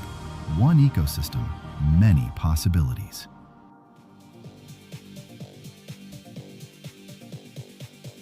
Thank you to our amazing analyst team, Toby Banks and Coach H, for setting the stage for what should be another fantastic matchup here at the Phygital Contenders Astana 2026. Ladies and gentlemen, if you are in the arena, make sure that you bring the energy and the thrill for these players who are flying from their homes to put an absolute show here in the beautiful city of Astana. Ladies and gentlemen, we're now ready for our third quarterfinal of the day, number 4, and this one promises to be a good one. It's Team Cyprus taking on KMF Titograd, and of course, we'll begin with the digital part, where the creativity, the skill, and the electronic magic comes to life. This is where the teams get the opportunity to build an advantage before the score carries over to the physical game on the real pitch. My name is Ahmed Al-Tayyib, joining my girlfriend AZ in the commentary as we bring you all the action from the exciting matchup. AZ, my friend, how excited are you for this one? Oh, absolutely, AT. It's going to be a fantastic contest. There is the set of 4 players that will be competing in the digital stage. It's going to be Andronikou, Kyriakou, Spontas, and Haridemu for Team Cyprus, and for Titograd, Manolovic, Pavicevic, Vukcevic, the hat-trick hero in the previous game, and Joksimovic as they get ready to take on each other. Remember, it's 2v2 on either half in the digital stage. And I am really pumped up for this one. Team Cyprus have been unbeaten in the tournament so far. KMF Titograd have had their tough moments, but they have battled, they have toiled, and they have made it into the round of 8. And looking forward to this competition, and this should be a good one. 100%, my dear friend. And you know it's going to be a great matchup here as we are starting the first quarter of the game. Meanwhile, seems like Cyber is having the ball, trying to find the build-up here in the middle. Let's see. Absolutely. Here comes Vitinha with the ball and plays it forward. Messi has found a pocket of space right in front of the defense, moving the ball across, nicely pinging the passes around. Mbappe, Isak on the ball now towards the right flank. Can he whip across in? He can, but Haaland will be pushed off it. And here comes Erling Haaland for KMF Titograd, but the ball is intercepted. Excellent in defense are Team Cyprus. Usually, like in the first couple of minutes of the game, both of the teams gonna try to see which style works for them. Meanwhile, here in the box, are they gonna take? But it's a great defense from the Montenegro team. Meanwhile, are they gonna transition it to a counter-attack? Still, they got the ball, moving around, looking for that extra option, that extra pass. Vinicius is always going to be dangerous when he's on the ball, isn't he? He's got the trickery, he's got the raw pace, but nicely intercepted and pushed forward towards Haaland. He turns it towards Messi. Here come a Team Cyprus bombing forward. There is a pocket of space. Can he find that through ball? Messi couldn't quite pull off that chip towards Kylian Mbappe. And as I mentioned, AZ, both of the teams are still trying to find the rhythm, hopefully breaking that deadlock to score the first goal here in the digital part of the game. Meanwhile here, Erling Haaland has it on the right side of the pitch, looking for options. In the end, he'll have to turn back towards Kevin De Bruyne. Mohamed Salah now on the ball. Erling Haaland very heavily involved. Nice looking chipped pass, and he takes it on the chest, beautifully controlled. Not looking to whip that cross in off that wand of a left foot so far. Trying to pry open the Cyprus defense, but they've got a lot of men back here, AT. Cyprus defense so far is looking uncrackable, my friend, and it seems like they are finding their rhythm. Both of the teams are slowing it down. Seems like it's a very slow start in the first quarter. No shots is being taken, and as always, my friend AZ says that taking chances and taking risk is a part of it. Meanwhile, goes for the shot! An amazing save by the keeper, sends it away to the other half of the pitch. The first real goal-mouth action, but here comes Cyprus on the counter. A good-looking ball over the top, but well read by the defense. And KMF Titograd there are, like you mentioned, looking unbreakable at the moment. Solid at the back, played forward, but won by Cyprus. Haaland in a bit of space here, trying to move it onto the left foot. Vinicius will lose the ball, but in steps Messi.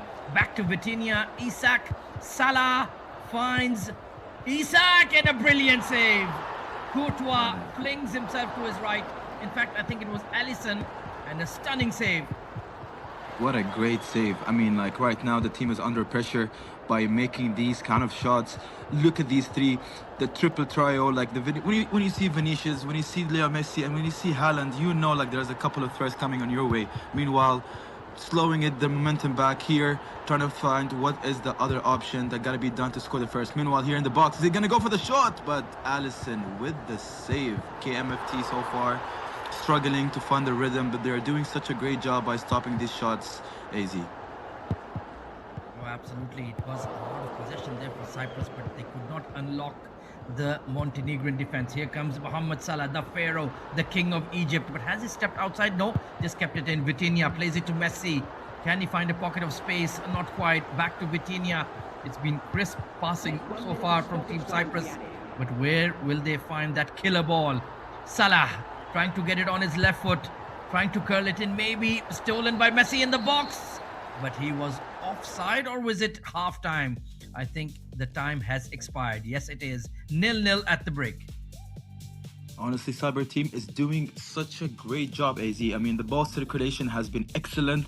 They're moving it quickly, and they're keeping the team from the Montenegro, keeping the defense guessing. But for now, the one-touch football is going to be the best solution, because whenever you're building the momentum and being quick with it, you're going to keep the defense guessing, AZ.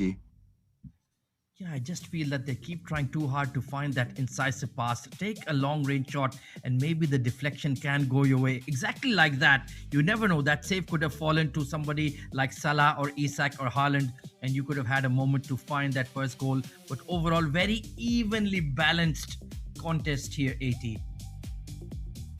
Seems to me that Cyber was the one with the better positioning when it comes to ball control, but I kind of feel that Cyber is taking that extra guess, as you mentioned, AZ. They don't know what they gotta do, especially when they're making their way to the box. As you've mentioned before in the couple of games, it's very important at this stage of the game to take risks, to take more shots, because you're gonna end up putting pressure on the other team and they're going to crack, and one team is gonna end up breaking that deadlock, AZ. Yeah, it has to happen soon. I think the best team so far in the digital stage, as we've seen in the quarterfinals, was certainly ACF Allure, absolutely dismantling the Spaniards 3-0. Nothing like that in this game or in that encounter between NS team and OST SP so far.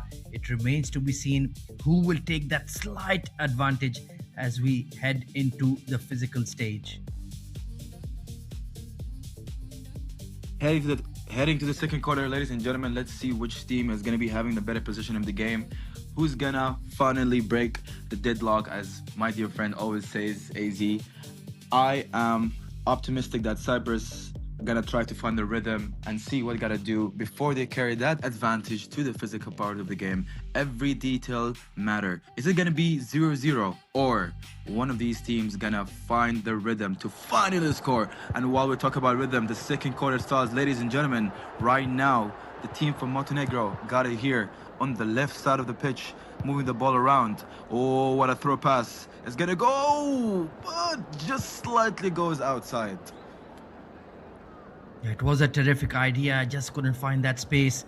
Meanwhile, it is now Team Cyprus in the dark blue with the ball, looking to, once again, with those crisp passing. Vitinha, lovely ball to Messi.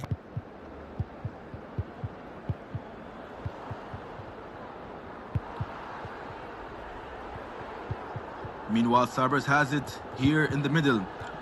Quick passes. Haaland, the Erwin King, a shot attempt, but gets blocked by the team from Montenegro. They're playing such a great defense so far. Now they got the ball back. Gonna try to build the pace here on the left side of the pitch. Some great ball decisions here right now. 3-on-2. He's gonna go for a shot. Gets saved. Great defense by the Cyprus team. Right now, Cyprus still has it, but gets intercepted once more. Ladies and gentlemen, are we gonna see a breakthrough? We're about to find out. But meanwhile, a counter-attack here. Haaland, the Norwegian king, got it, but gets intercepted one more time. It's a high-paced game, ladies and gentlemen. Let's see what's gonna happen. Haaland on the other time, one more time on the right side of the pitch, slowing it down. Cyber team really gotta make a decision right now. Gets intercepted one more time by the Cyber team. Building the attack one more time. Right in the middle right now, looking for options, moving the ball around. But so far, the momentum is slowing down. Is it slowing down the momentum? Or are they just looking for the right decision to be made? Meanwhile, here in the box, gonna go for a shot. Haaland! Great defense by the KMFT. And the refs. Is that gonna be a foul? That's gonna be a penalty, ladies and gentlemen. Now there's a chance, a goal, a chance to break through. Is it gonna go in? Boom, boom, boom, boom, boom, boom. And that's gonna be the first goal for the Cyprus team. Ladies and gentlemen, Leo Messi on the penalty with no extra opponents being made. And now with the celebration going through. Look at that. Leo Messi with the momentum, with the composure, takes it in the penalty.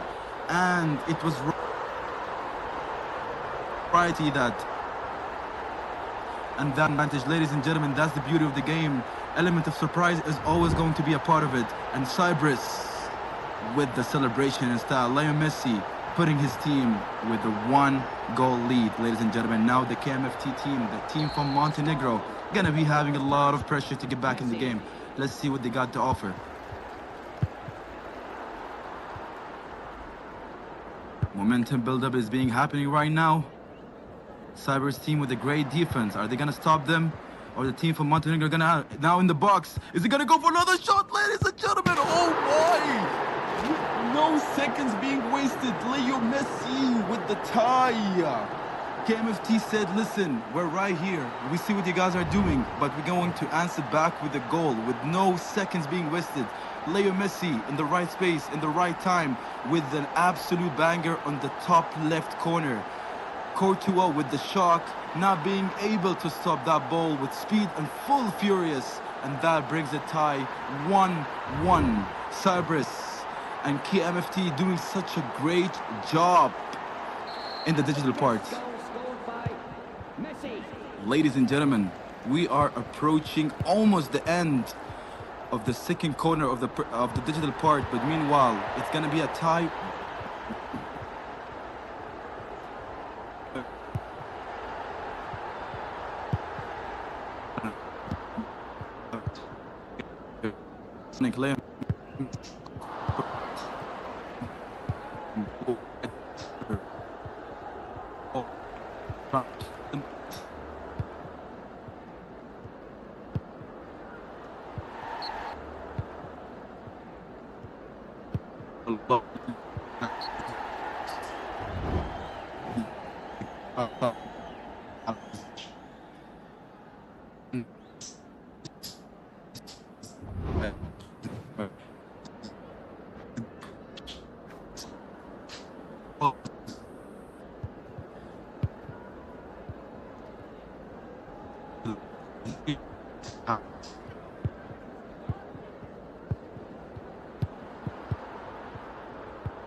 Final few seconds remaining. 1-1, nothing to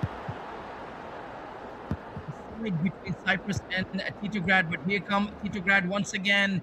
Messi! It had to be the great one. It had to be the World Cup champion to break the deadlock. And Titograd with a stunning goal. And they have the advantage. Golasso from the little Argentine. No chance for Courtois. And Titograd and the Montenegrins celebrate. What a stunning goal. Just before full time. A minuscule advantage with the boys in red.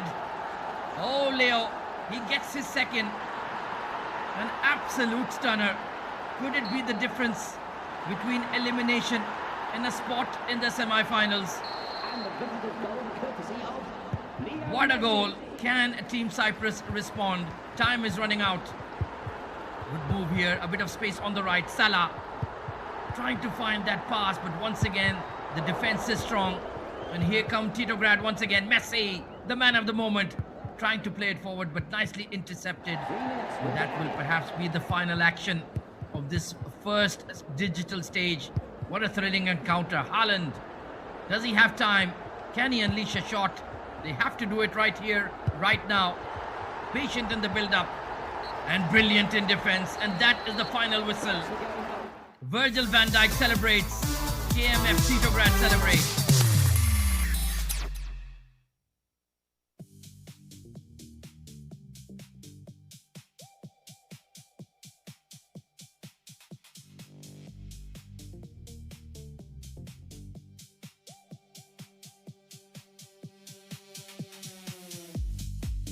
Well, what a thrilling second quarter it was.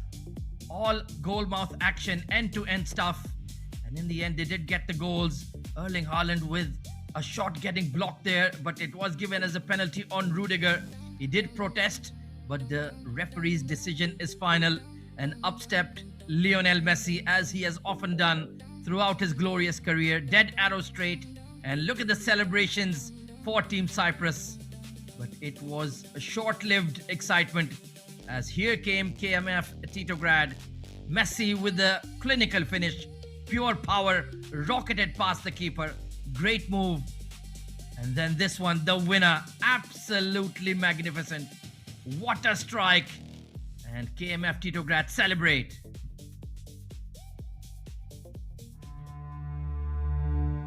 Samruk Kazina is one of the world's largest sovereign wealth funds, ranking 21st globally by assets under management. Today, the fund's assets total $88 billion.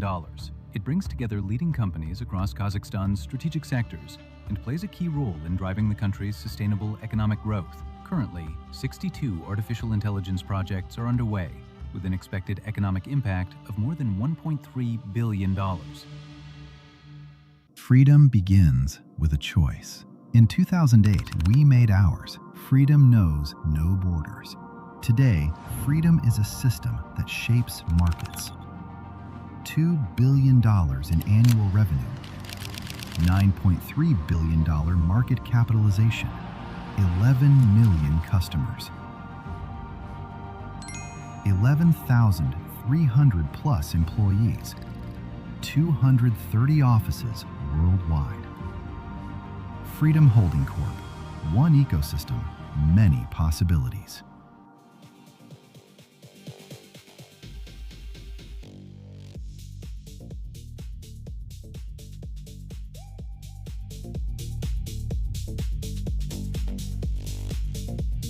We are about to start the physical part of the game with 2-1 from the digital part, leading KMFT with such a tremendous performance from both of the teams, utilizing Leo Messi in front to score their goals. What an absolute drama, AZ, that we just witnessed. Oh, brilliant. That second half of the digital stage was truly end-to-end stuff. And, well, when you have Lionel Messi in your ranks, you always have a chance for victory. You always have a chance for success, especially that second goal from KMFT. That was an absolute stunner, but it's just a slight advantage. I would say it's more or less honors even. Everything will be decided in the physical stage here, because this is the strong area for Team Cyprus, in my opinion, and they can take that advantage very quickly over KMF Titograd. 100%. And now in the physical part, ladies and gentlemen, I hope you guys are ready. A lot of thrill, a lot of drama, a lot of witnesses here. Gonna be a part of the physical part. Every detail matters, ladies and gentlemen. There are no room for mistakes. This is where you finalize it. This is where you cement it. Who is going to show it all? Who is going to have the heart to win it in the physical part? Ladies and gentlemen, we got 2 quarters of action to find out. Absolutely, plenty of class and talent on both sides. Watch out for him, the captain of KMF Titograd. It is Alexander Obradovic, number 11 Balsa Bojanovic, the striker, and of course the hat-trick hero Pavle Vukcevic, number 9 on his back.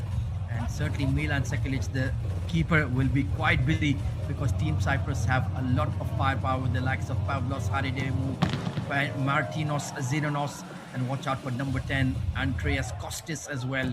This is going to be a fantastic contest in the 5v5, and I do feel that Team Cyprus will come out in a hyper aggressive manner here, AT, as they take their team photo, and they still have a lot to do on the pitch. Both of the teams got some tremendous advantages to carry to the physical part. I mean, if we're gonna talk about KMF Titograd, they're gonna be having the veteran goalkeeper number 12, Milon Sekulic, 7-time league champion goalkeeper. They got plenty of action, they got plenty of advantages to be carried to the physical part. Let's see how are they going to utilize that to turn it into a weapon and score extra goals here in the physical part. Meanwhile, the refs making sure that every detail, everything is perfect before the game kicks off. One more quarter final remaining after this. It will be SKK Croatia taking on Youth Olympic Phygital of Uzbekistan. But our focus is on this encounter between KMF Titograd of Montenegro taking on the high-flying Team Cyprus.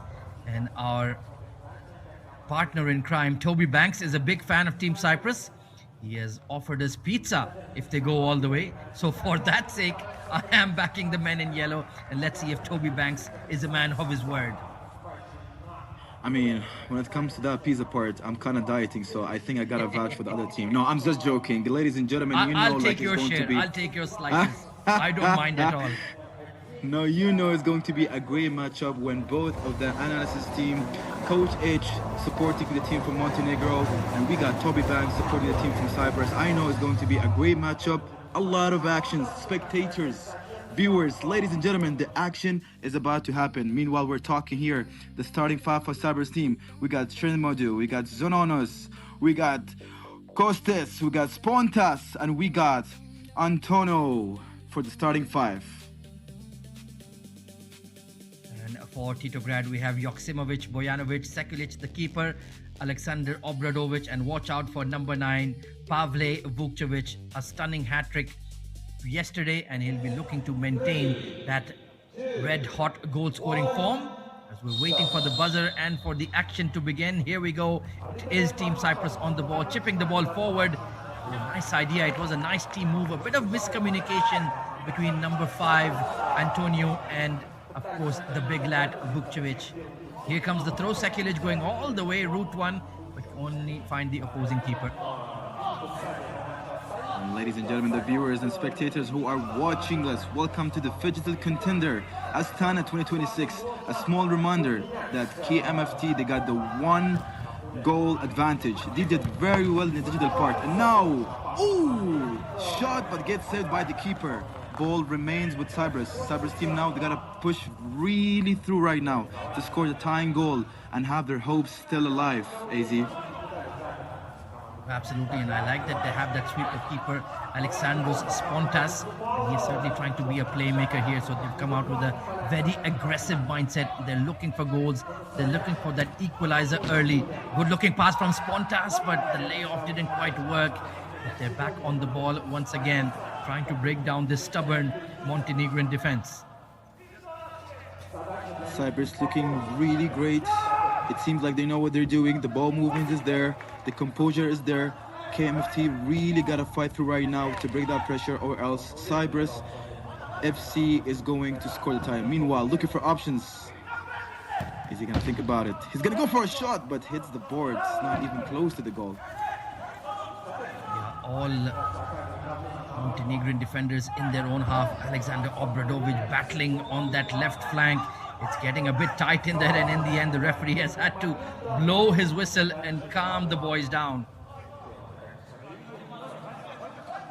Seems to me that KMFT players are protesting that, hey, listen, it was clean. I don't know what you saw, but hey, it's gonna be a part of the game. Physicality at all-time high, especially when you got two teams who are eager and who are hungry to win it here and extend their championship run. Meanwhile, there's gonna be another foul. Dear mind, the physicality is all-time high, AZ. Yeah, it's getting a bit scrappy in there, but it is a free kick for Cyprus.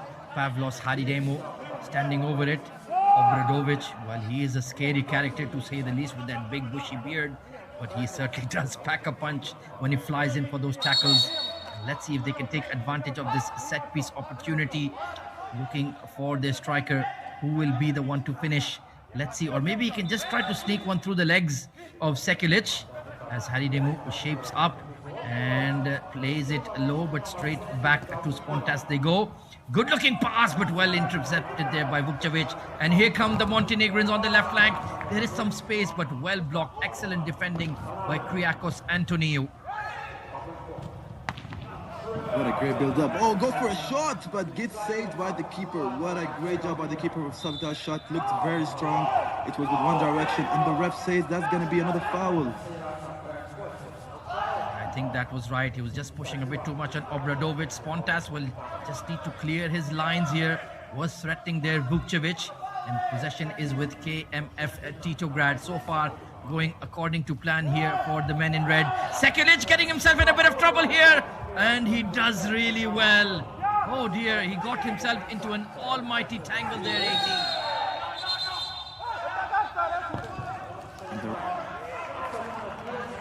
It's going to be stopped.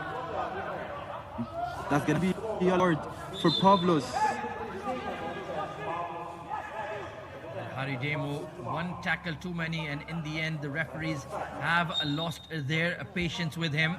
So we're halfway through this third quarter and yet to get a goal in the 5v5. Here they come once again. Oh, just couldn't lay it off and find his striker at the far post. And back comes Team Cyprus with Alexandros Spontas charging forward. And look at that confidence. He's looking to be that extra man in attack as well. Good low shot and an excellent save from Sekulic. And it will be Kostas who will be bundled over. He fights back, gets on his feet. But look at that, Alexander Obradovic. He is absolutely everywhere for Titograd. And that will be a goal. A mistake made by Sekulic. And here comes Team Cyprus. It's Antoniou with the equalizer. AZ, what a goal, what a tying goal. I've told you from the beginning that Cyprus, they look very well oriented. They are trying to move the ball around. They are making all the right choices. Even the keeper was shocked, and that's why it was a banging goal. It's 2-2 Cyprus and KMFT with the action in the physical part. That's going to be a timeout. Ladies and gentlemen, now the player is going to go back, have one more word against each other. We got one more final quarter of action. Let's see, it's going to be 2-2. Are we going to see a breakthrough, or it's going to go to another penalty shootout? I'm kind of excited for that one, AZ. I think Team Cyprus have got their tactics really spot on here. Playing as Alexandros Spontas as the sweeper keeper. He has provided that outlet, that passing outlet, what they really needed. And Milan Sekulic slightly unlucky there. That ball just going off the inside part of the post onto him and ricocheting into his own net. Might be given as an own goal. So let's see, we still have about 2 minutes or so remaining in this third quarter. As we are getting ready to resume the action, it will be KMF Titograd, the lads in red, in possession. Let's see if they will go for a strike right from kickoff. Alexander Obradovic standing over the ball.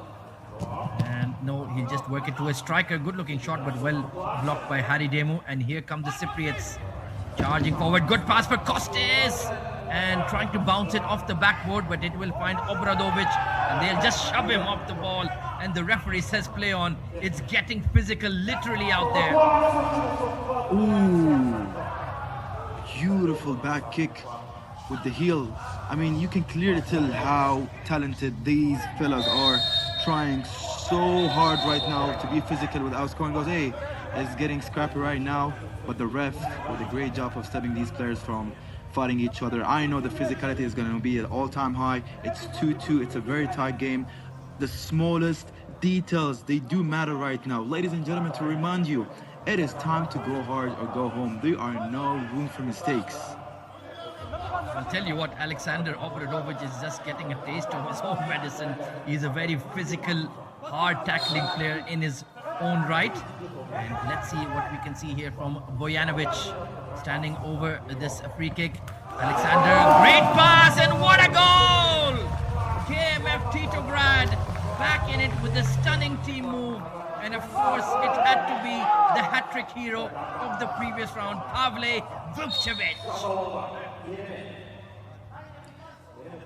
KMFT with a great resilience being shown here in the physical part of the game, and they say, listen, it's gonna be a tie, but we're gonna be deciding here if you guys going to win or we're gonna fight through, and that's gonna be a 3-2 with 1 goal lead to KMFT, the team from Montenegro. We're doing such a great job in the offense.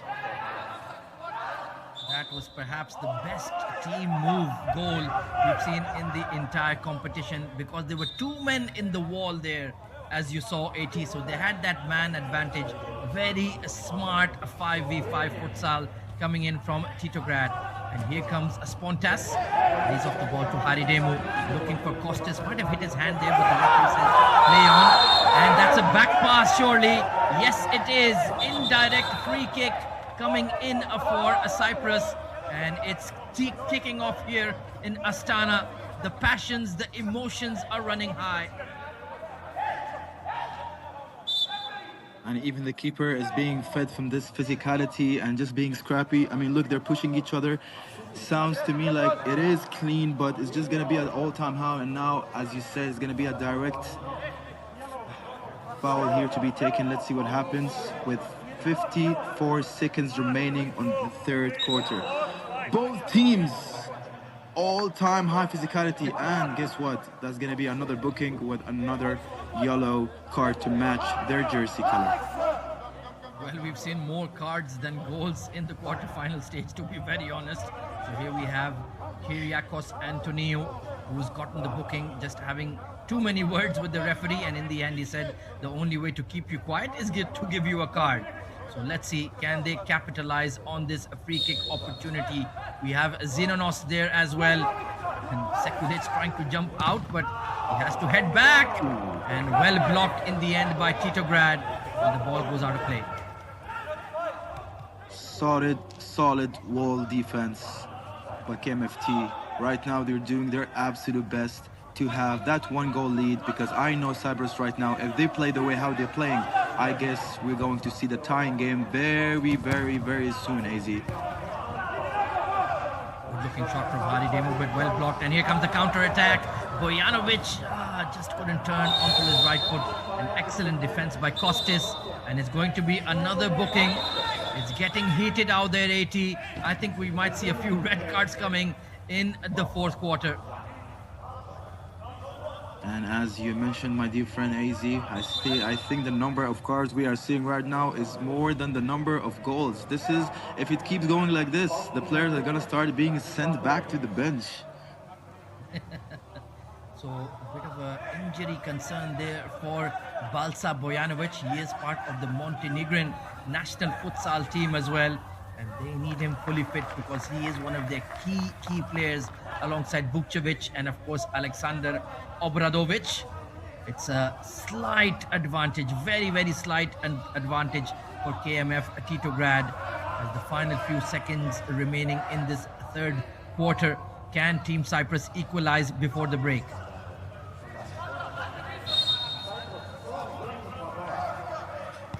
And with the ref whistling for the players to continue, Cyprus moving the ball in the middle. Gonna go, takes his shot! Guess what? Golazo. It had to be there. I've told you, if Cyprus plays the way how they're playing, the tying game, oh, what a celebration. And Kostas is silencing the haters with the sunglasses celebration. Ladies and gentlemen, look at that replay. Being in the right space and the right time with the rebound, and guess what? Puts it in the back of the net. Typical poacher's finish. I think he might have been wearing those Oakley Metas, maybe, you never know. Maybe they've been splashing the cash around in Astana, doing a bit of shopping there. So nothing to choose between the two teams. 3-3 it is as we are heading towards halftime. Good block there at the back, but it is the Cypriots who have their tails up. Costas trying to turn, but hits the side netting, using the sideboards to his advantage. That would have been a really, really cheeky goal. What a great goal in the last seconds of the game. It had to be done by Costas. And you know, honestly, shout out to him with this amazing celebration in style. You've clearly said it, AZ. You know, they celebrating in style. The money has been splashing in Astana, but guess what? Their eyes and the main prize is to extend their championship run by securing a win against KMFT. Ladies and gentlemen, and that wraps it up for the third quarter here in the digital part. If you guys see the stats, 1 assist for KMF Titograd. That just clearly tells that they are moving the ball around, but lost their momentum in the last 90 seconds of the game, which leads for Cyprus to secure 1 goal and put them in the tie one more time, AZ. Look at that, 5 yellow cards seen in that third quarter already. So it's certainly getting a very, very physical. Let's take a look at the highlights then.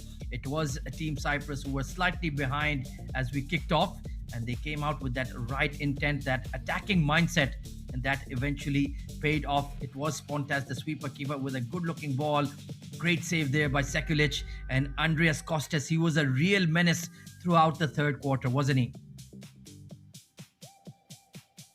Clearly 100%. You can see both of the teams, AZ. We're not talking about one team. We're talking about KMFT, the boys from Montenegro. Like, they are struggling so far, especially that they had the lead. They had the advantage lead from the digital part. But I knew for a fact that Cyprus were going to come with all the heavy guns to do their absolute best, to do their specialty, which being physical and being smart in the physical part of the game.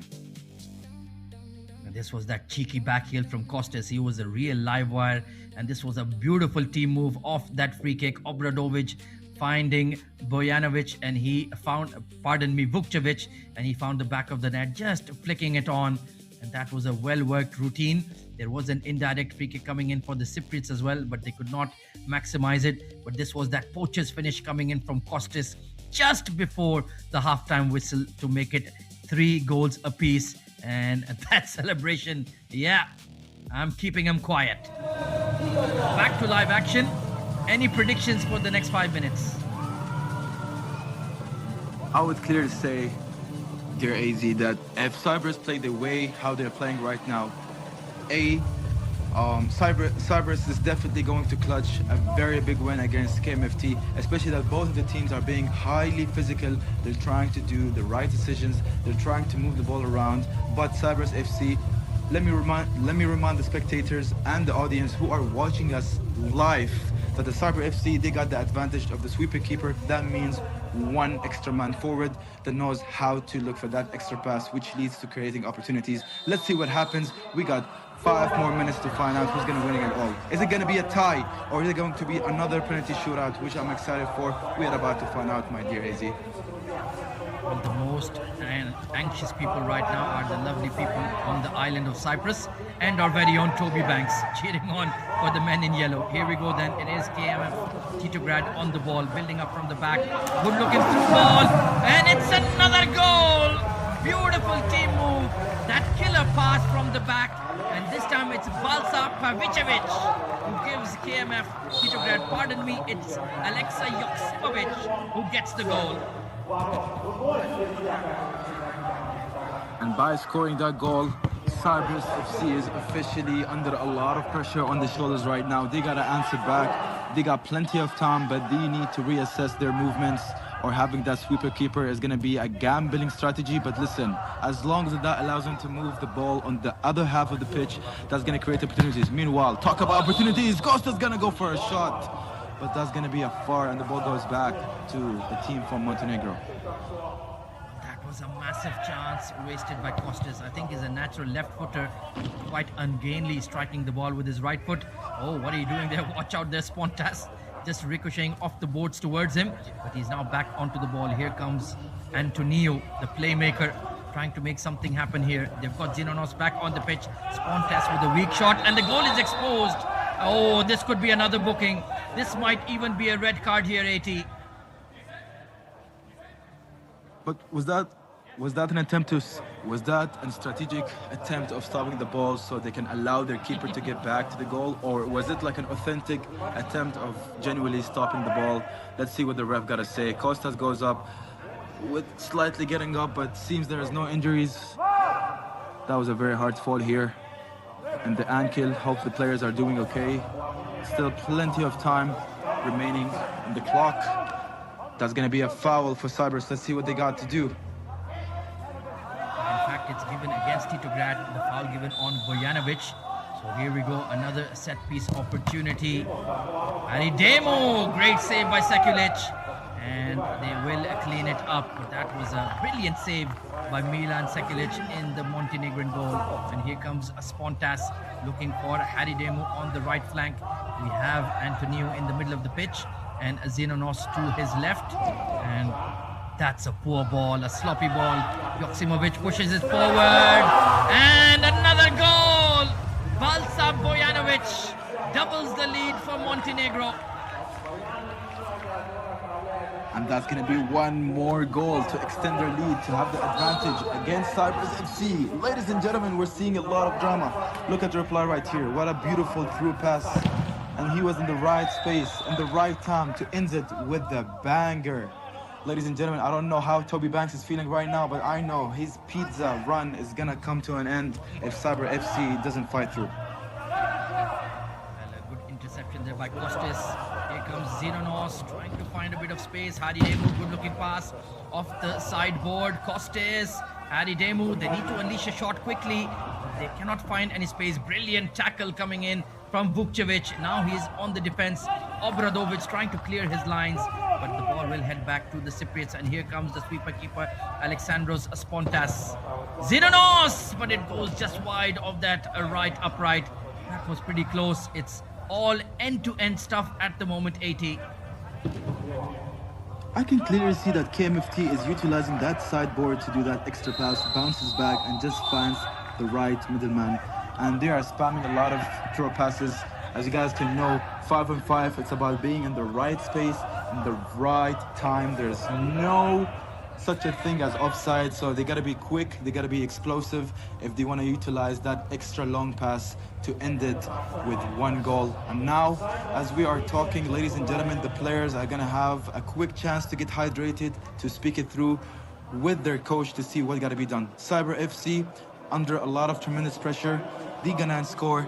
They need 2 more goals, AC, 2 more goals to get back in the game. What do you think that Cyber FC gotta do in those crucial minutes to get back in the game, AZ? Well, the body language of the Cypriots really does tell a story. They're looking a bit anxious, looking a bit tense, but they need to have that self-belief.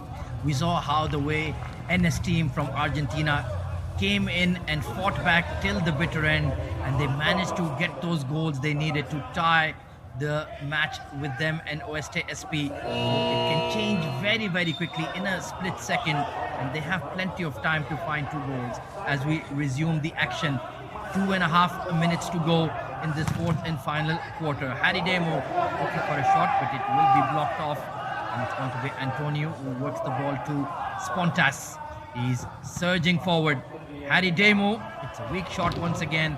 I have to say the Montenegrin defense is looking ironclad at the moment, AT. And now meanwhile, Cyprus FC building the momentum from the back, and now the ball goes to the other side. Goes for a shot! Great defense from Montenegro, and now Cyber FC is gonna go for a high pressure, but the refs say something else. That's gonna be a clear foul. But I don't understand why is he protesting. That was a very clear foul though. Could have easily been another card for Obradovic. He will complain, but clearly clipped the heels of Andreas Kostis. They need to bury this free kick. It's as simple as that. Time is running out. It's the final few moments of this 3rd quarter-final clash between Team Cyprus and KMF Titograd. And Haridemo, how has he missed? He was right there, but no worries. It's going to be Antonio who sends it into the roof of the net. 1 goal between these 2 teams. One time, not two times, but third time is a charm, my friend. And that's why he went for that extra swing and the ball finds its way to the back of the net. Look at that beautiful execution. It seems like he was zoned out for a second, but I was like, listen, I'm gonna try again. Uses the board and bam, on the right top corner. Ladies and gentlemen, the dream is still alive with 1 goal deficit. Cyprus need to push extremely hard right now if they want to get back in the game and to secure a tie to push it to penalty shutouts. AZ, I am on my toes, my friend, as we're speaking. I don't know if you can see me, but I'm literally on my toes. I'm really excited. I'm really thrilled. I knew that the physicality, I knew that both the teams were going to give us an absolute show here in the Phygital Contenders Astana 2026. Well, day 4 has been absolutely blockbuster right from the first minute, especially with that clash between NS team and OSTSP. AFC Allure with an easy victory, but this one is going to be hard fought between KMF Titograd and Team Cyprus Obradovic, kicking off and ballooning out of play. So here come the Cypriots once again. Only 1 goal remaining between the two. Can the men in yellow respond once again? Spontas plays it towards Xenonos off the backboard and hits the crossbar, millimeters away from the equalizer.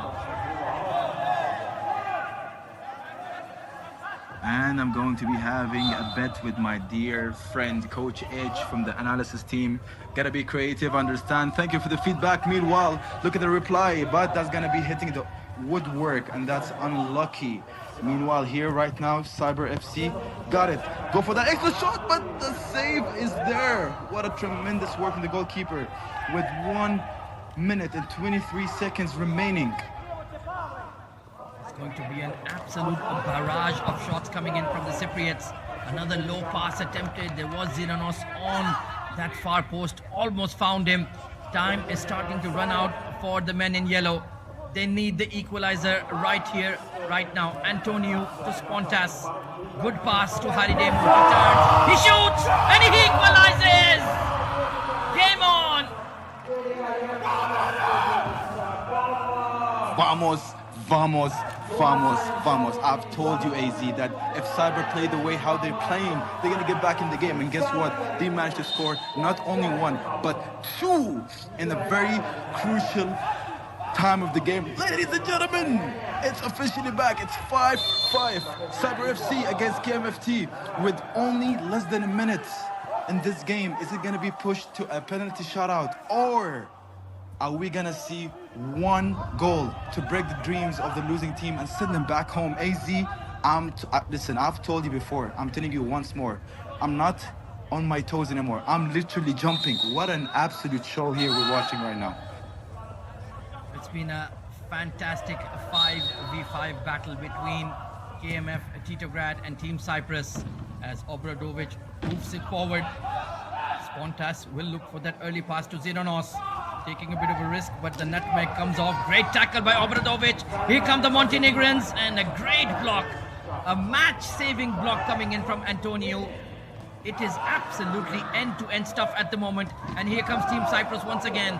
Maybe a bit of tired legs. They've been pushing so hard for the last 10 minutes. They've always had their backs against the wall, but that never give up spirit from the Cypriots. You have to admire that, AT. AZ, I've told you now, the smallest details, they do matter. Look at the seconds remaining of the game. Both of the teams gotta do extremely well. Or if they wanna have the strategy of just keeping the lead or pushing it to a penalty shoutout, they really gotta do very well in defense and be careful by avoiding any unnecessary shots. Meanwhile, the ball goes back to Cyber FC. Let's see what they got remaining. Spontas coming forward cautiously, calmly. All 10 men in one half. Great block from Sekulic. That was a stinging shot coming in, and he had to get down quickly. Final few seconds. It's Team Cyprus on the ball once more. Here comes Spontas. Is he looking for Kostis? Haridemu on the ball. And a great shot from Xenonos and an equally excellent save from Milan Sekulic. ladies and gentlemen. And that's gonna be a tie. You know what time it is? It's time for the main show. It's time for the action, where the odds are going to be 50-50. Ladies and gentlemen, we're heading to the second penalty shootout of the day between Cyprus FC and KMFT, the team from Montenegro. Who's gonna be taking it all? Who's gonna be the team to cause a major upset and send the other team on a first flight class or economy class whatsoever? I don't care right now. I'm super excited for this penalty shootout. What are your expectations for this one, AZ? Oh, there's absolutely nothing to choose between the two, but we have to give the due applause to both teams for a thoroughly entertaining game. Nothing to choose in the end. And just to remind you, AT, it was the regular goalkeeper for Team Cyprus, Andreas Costa, who got a red card in the previous match. He has been suspended for this game. That's why Alexandros Spontas has been the goalkeeper. So will they miss Andreas Costa's presence in the penalty shootout? Time will tell.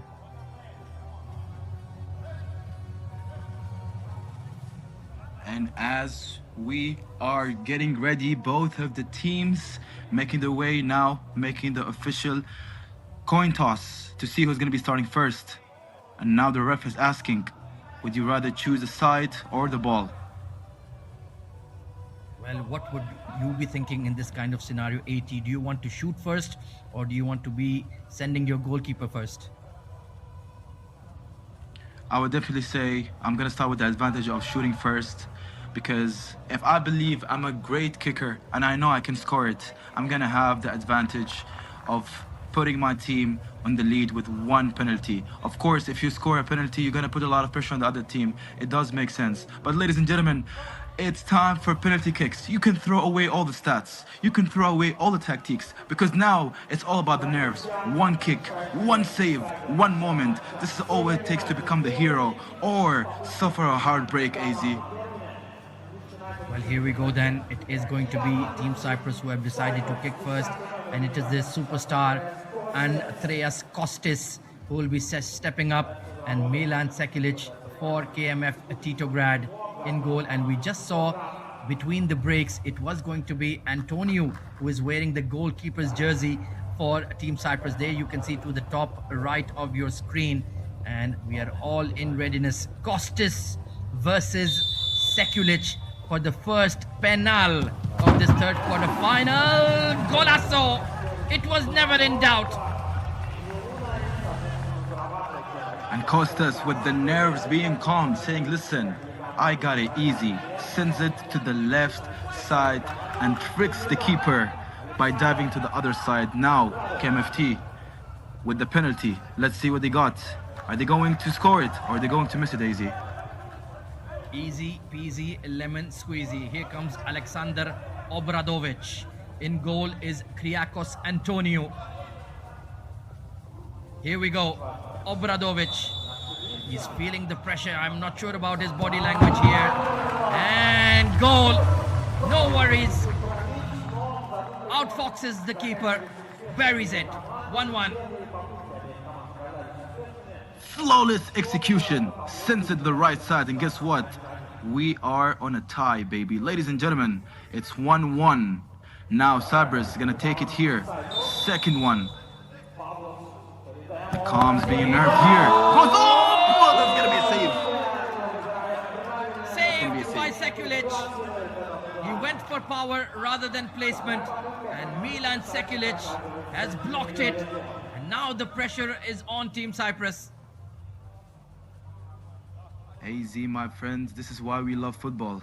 It doesn't get any bigger than this. One moment, a player will score a goal, and one moment, the keeper gets the shot. Meanwhile, talk about keeper. He's gonna go shot! Left corner, up, yes! One more goal, and KMFT with the resilience. They're like, listen, we got this. We got this. They're gonna make sure to do whatever it takes to win it here. Nicely put away by Balša Bojanovic, Montenegrin national team star. Now, the men in yellow are feeling the pinch. Here we go. Beautiful penalty from Zinonot. beautiful, beautiful, beautiful execution sends it all the way to the top, and the keeper with the shock, like, hey, listen, I did my best, but it was just like too strong. Meanwhile, KMFT now gonna take another penalty. Are they gonna extend the lead, or are they gonna miss it and put Cyber back in the game by having the lead by scoring? Let's see, we're about to find out. Now he's taking a sweet time. They've sent in the youngster, the under-19 international Alexa Yoksimovic. Young shoulders, can they bear the pressure? Yes, they can! And it is victory for KFF Titograd. They are perfect, 3 out of 3 in the penalty shootout. And let the celebrations begin in Montenegro. What an absolute drama that we're watching right now, we're witnessing. I've told you, you can throw all the stats, you can throw all the tackles, you can throw all the stats. It doesn't matter. In a penalty shootout, the odds are going to be defined by the team who wants some more. Ladies and gentlemen, what a well-deserved win for KMFT. Hard luck to Cyber FC, hard luck to my boy Toby. It seems that the pizza party is going to come to an end. Now the KMFT boys going to make sure, the team from Montenegro, going to make sure that their celebrations are on point as they make an advance in this championship run.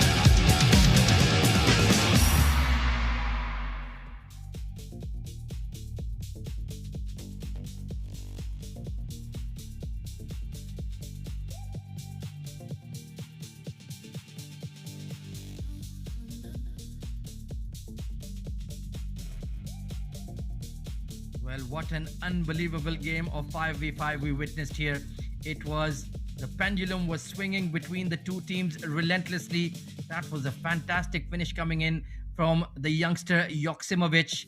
And there was absolutely nothing to choose between the two teams. Endless goal mouth action, 80.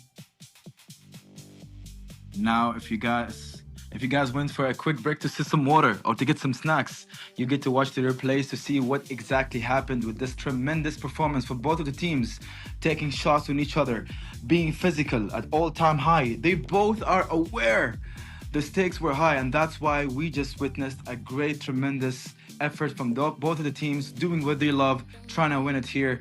Look at these goals. Look at these passes just being done in the right space, my mind. Just the execution. Look at that. Reach to a penalties, and that's where the upset happened for the Cyber FC. Yeah, it was Milan Sekilic, the hero for KMF Titograd, and a great penalty there coming in from Bojanovic.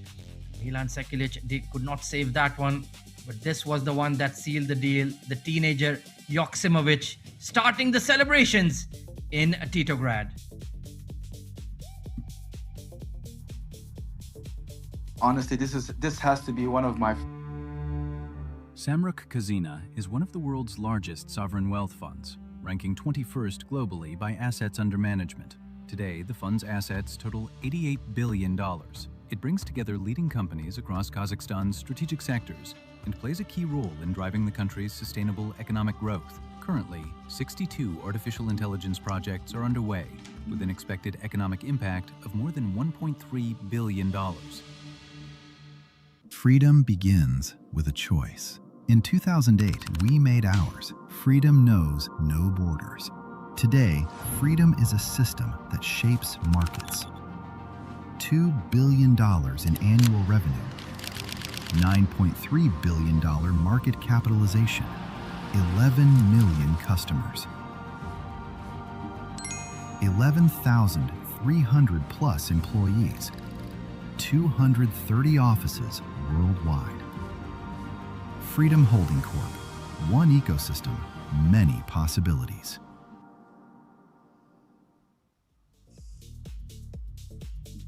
The journey ends here in Astana for Team Cyprus. Their dream was alive.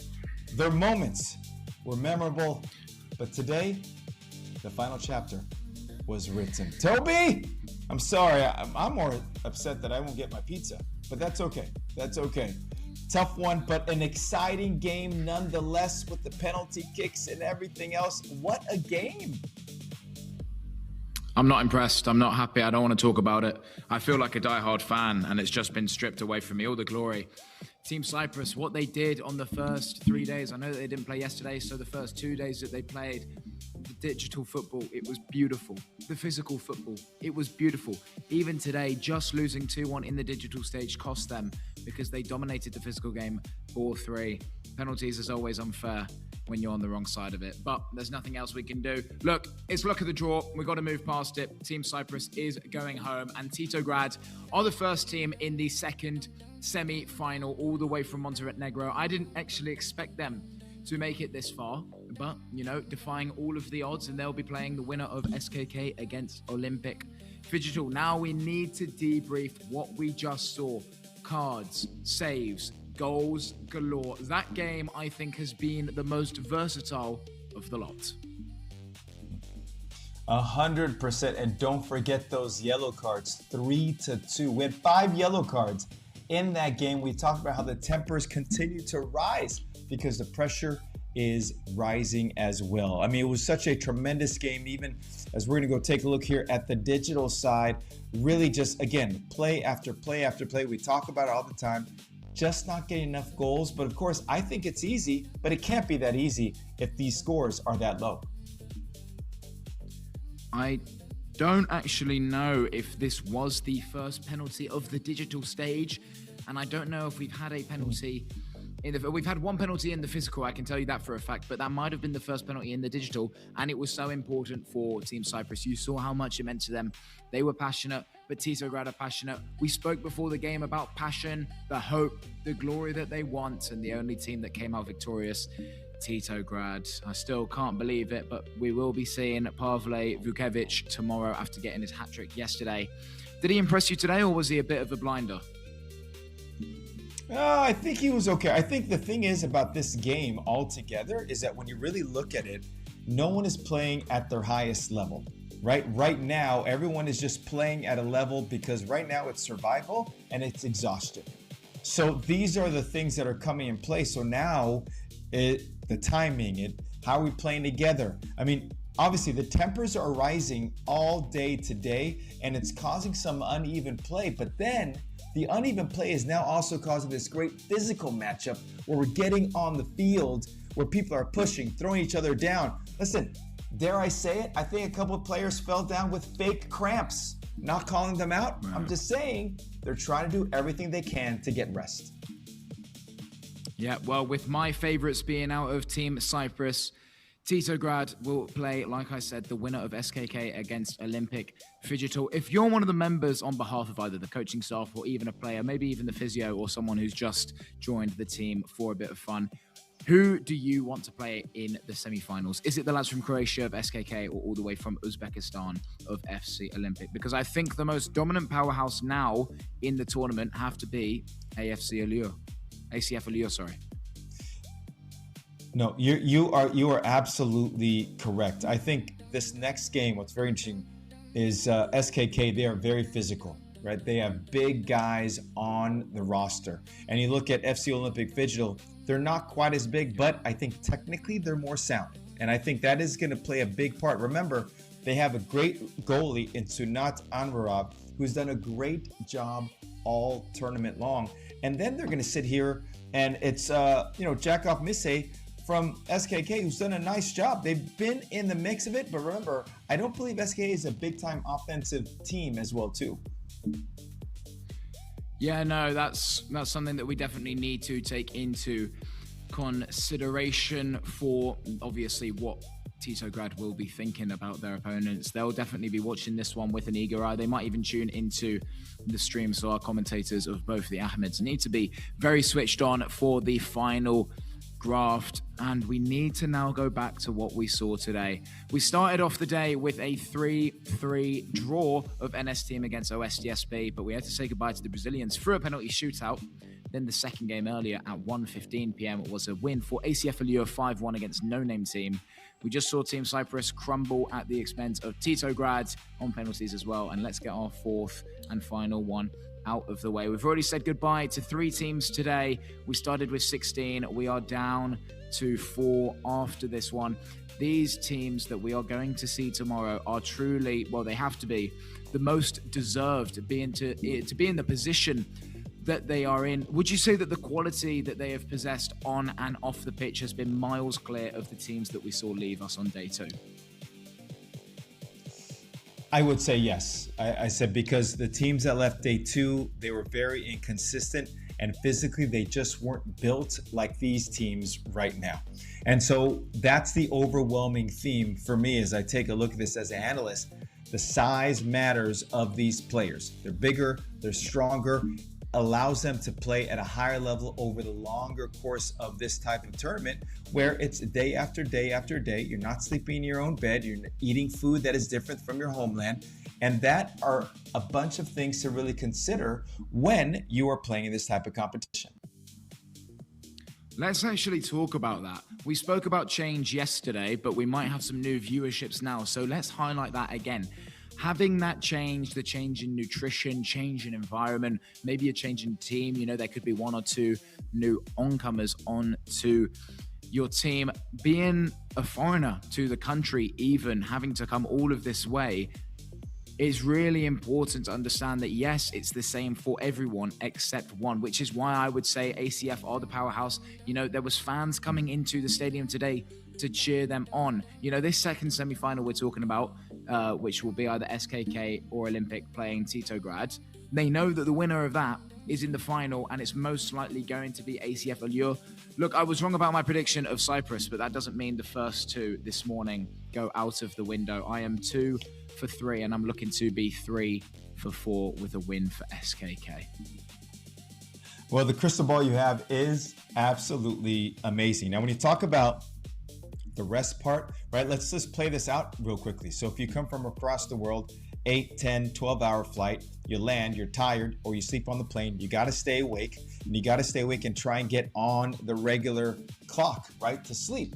By the time that happens, it's say 3 or 4, maybe the competition starts. You're probably not eating all that great. You're definitely exploring the city. And then you're in a place where there's not the same language. It's exhausting as well, too, to try and communicate. So many things that are going on. Now, that being said, we're now at the latter edge. So teams that have rested well, who've adjusted, are now, this is do or die for them. And you're right, the local team has the big advantage, but I'm going to use that as sort of a small excuse because we're professionals. Let's get this done and let's rise to the occasion. And let's see, is SKK going to rise up or YMPI today? Yeah, look, I said SKK, it's got to be, you know, they're both international teams coming down here to Astana, so that's what I would put my money on. Obviously, no pizza party, as I promised. I do apologize for that, but my crystal ball just lied to me, and sometimes looks can be a little bit deceiving. Bit of life lessons with Toby Banks here. So yeah, it's got to be SKK for me. You know, we're looking at the numbers, we're looking at the names, we're looking at the stats. Everything for me is in their favor, except for the digital aspect. I think Olympic could nick it 1-0 after the digital. What about you, H? Are you on my bandwagon this time, or are you going to go against me again? Well, I mean, listen, looks can be deceiving. I've heard a couple women say that when I saw them for the first time on a date, but that's neither here or there. What's going on right now is who's going to win this game. And I'm going to say it's going to be YMPI. Now, why? Because I think they are more better in goal. I think their goalkeeping is tremendous and what they do and how they do it. Defense, they play together.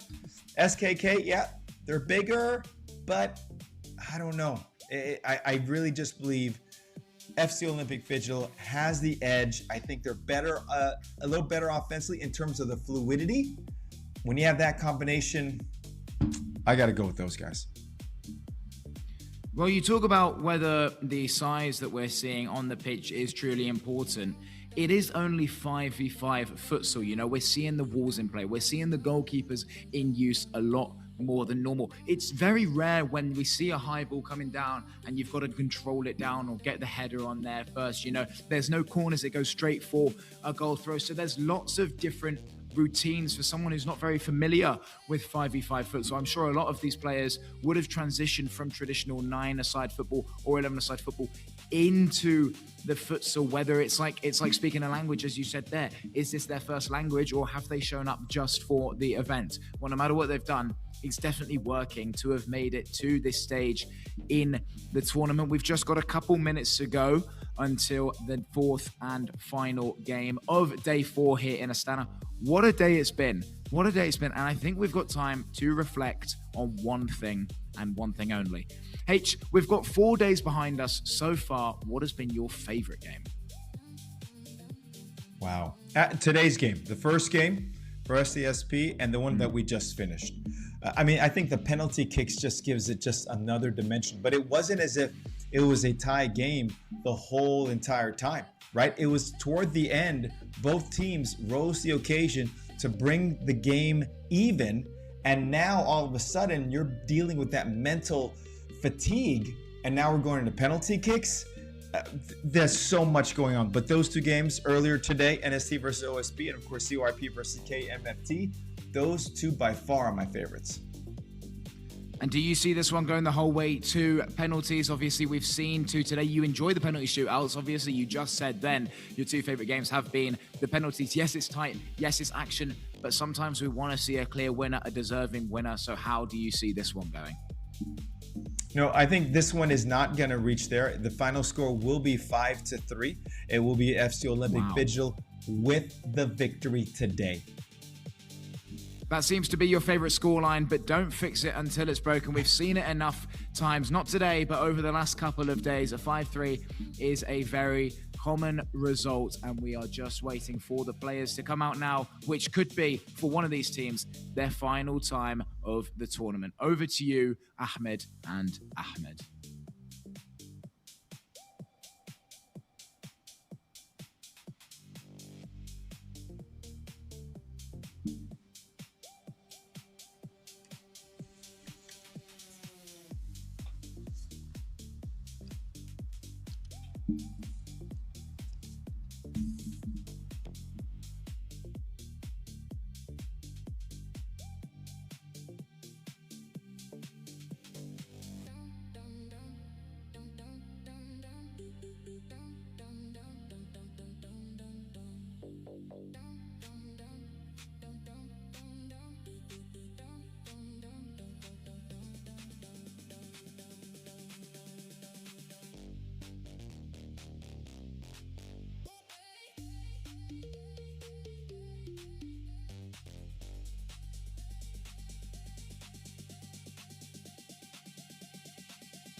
Samruk Kazina is one of the world's largest sovereign wealth funds, ranking 21st globally by assets under management.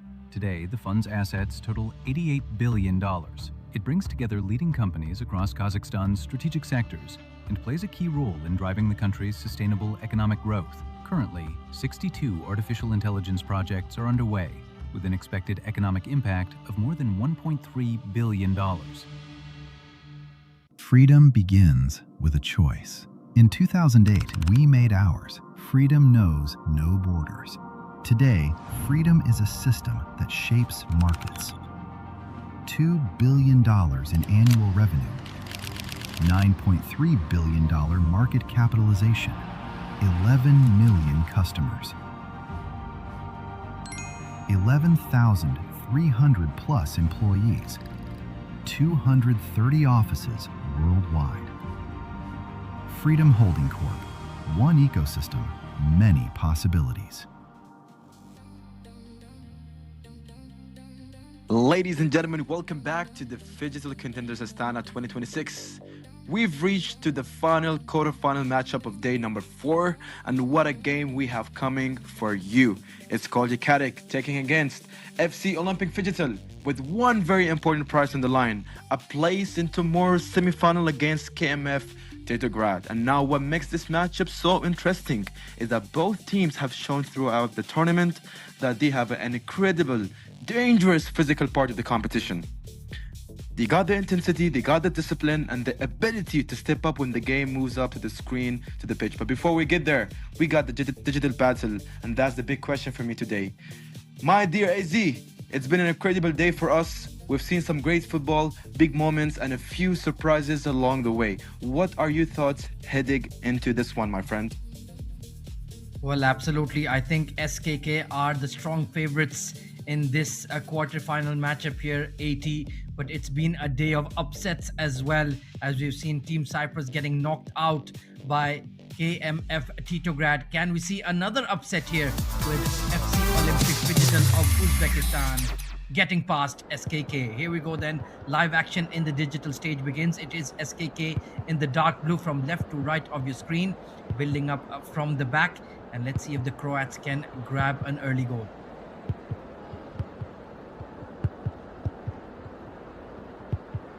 So far, SKK with the great momentum building here in the middle, looking for that extra option. It's a 2v2, so they really gotta be in sync. They really gotta have that chemistry if they want to score an inner goal and carry that advantage. Meanwhile, Erling Haaland, the Predator, the Terminator, meanwhile passing it to Vinicius Jr. Here on the left side, crosses it. It's gonna go up. Is it gonna be a hitter? No, but that's a great defense by SKK, building the transition here from the defense.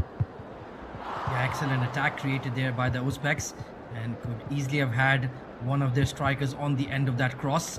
Good counter attack, and that's going to be the setup. I feel that SKK will perhaps dominate possession, and FC Olympic Uzbekistan will be looking to hit them on the counter. Oh, there's possession lost here as Messi is striding forward into the box and just blocked at the crucial moment. That was a match-saving block at the back by the Uzbeks.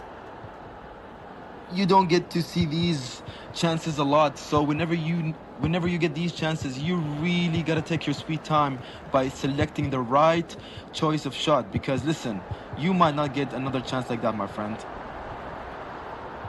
Vinicius Jr. on the left flank plays it towards Vitinha. A bit of space here for Salah, looking for Messi, but once again that crucial interception. Good shoulder barge coming in from the midfielder Rafinha. Haaland moving towards the box, but pardon me, he has to turn back.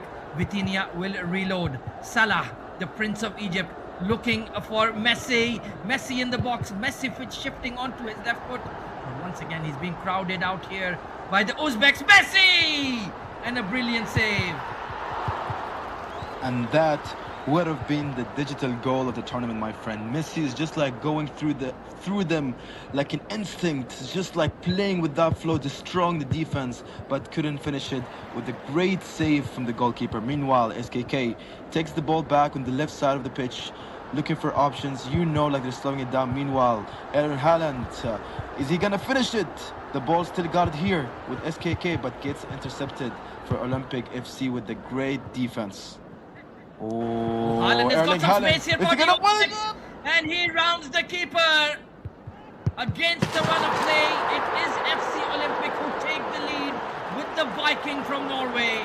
What a class finish. 1-0. That was a beautiful execution of a long pass. Meanwhile, we're talking right back.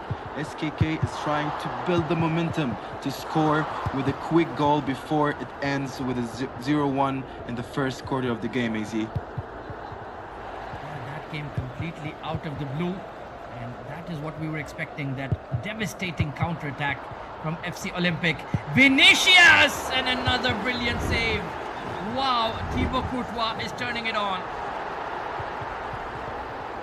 And the keeper got to be the superstar here in the first quarter with just like stopping these crucial shots and preventing the other team from getting back with a tie goal to get their hopes up here in the digital part. I've mentioned before that both of the teams, they got the physical part of the game, but I'm just going to be here and see who's going to be carrying that advantage of winning it in the digital part, AZ. Well, it seems like their digital goalkeeper is just as good as their physical one.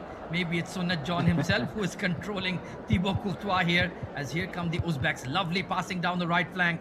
And there is a bit of space here for Vinny. He gets the cross in. Haaland is waiting. But a great leap coming in from SKK. Time is starting to run out here. Can they get one just before the break? Haaland plays it to Messi. There is a bit of space down the right flank. It is going to be Rafinha coming forward. Messi with a bit of space. And he hesitates on the shot. And in the end, they are saved by the halftime whistle. And you can clearly see some frustration from SKK for not having that outcome that they were hoping for. At least just scoring the tie goal before the end of the first quarter. They are really good when it comes to utilizing Erling Haaland and Leo Messi. They know how to move. They know how to put a lot of pressure here on the defense. But now they got a whole quarter to get. Look at the reply here.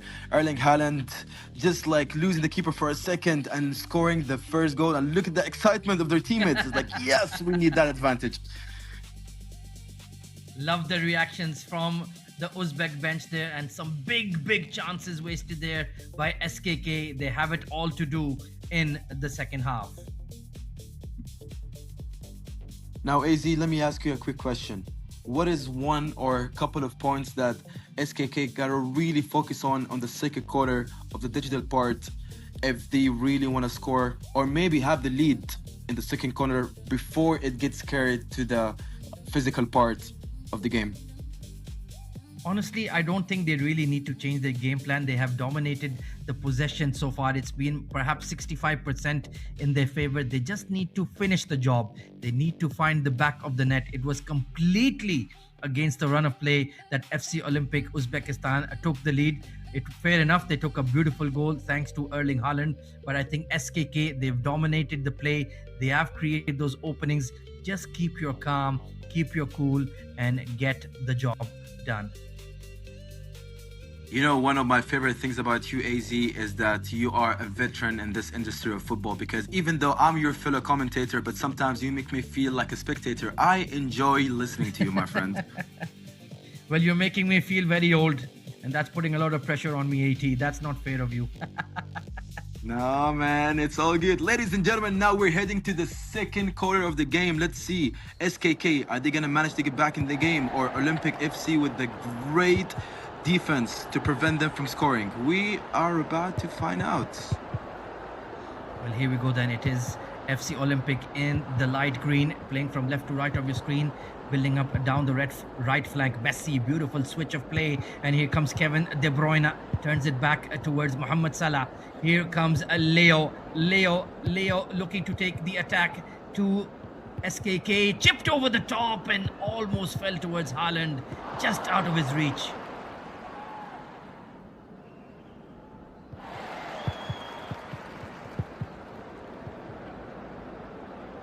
Mohamed Salah on the ball now for SKK as they bomb forward on that right flank. Beautiful shimmy, beats his defender. Messi running into the Dutch wall of Virgil van Dijk. Tremendous defense from the Uzbeks once again. Vinicius coming forward and trying to show his usual trickery, but too much in defense for SKK. It will be a throw-in though for FC Olympic. And looking for Kevin De Bruyne. No, he's going to go for the long throw, but it's gone straight back to SKK. Here comes Lionel Messi. Erling Haaland moving forward, but he might have gone in an offside position. Good looking switch pass. And back to Lionel Messi again. Chipping towards Haaland, but well read by Thibaut Courtois. And here come the Uzbeks.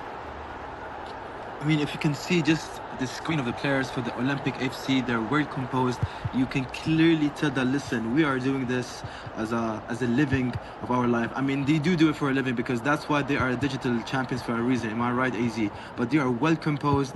They are just like, they know how to be calm under pressure, and they are doing such a great job with the defense, preventing SKK from scoring that tying goal and getting their hopes up before it gets carried to the physical part.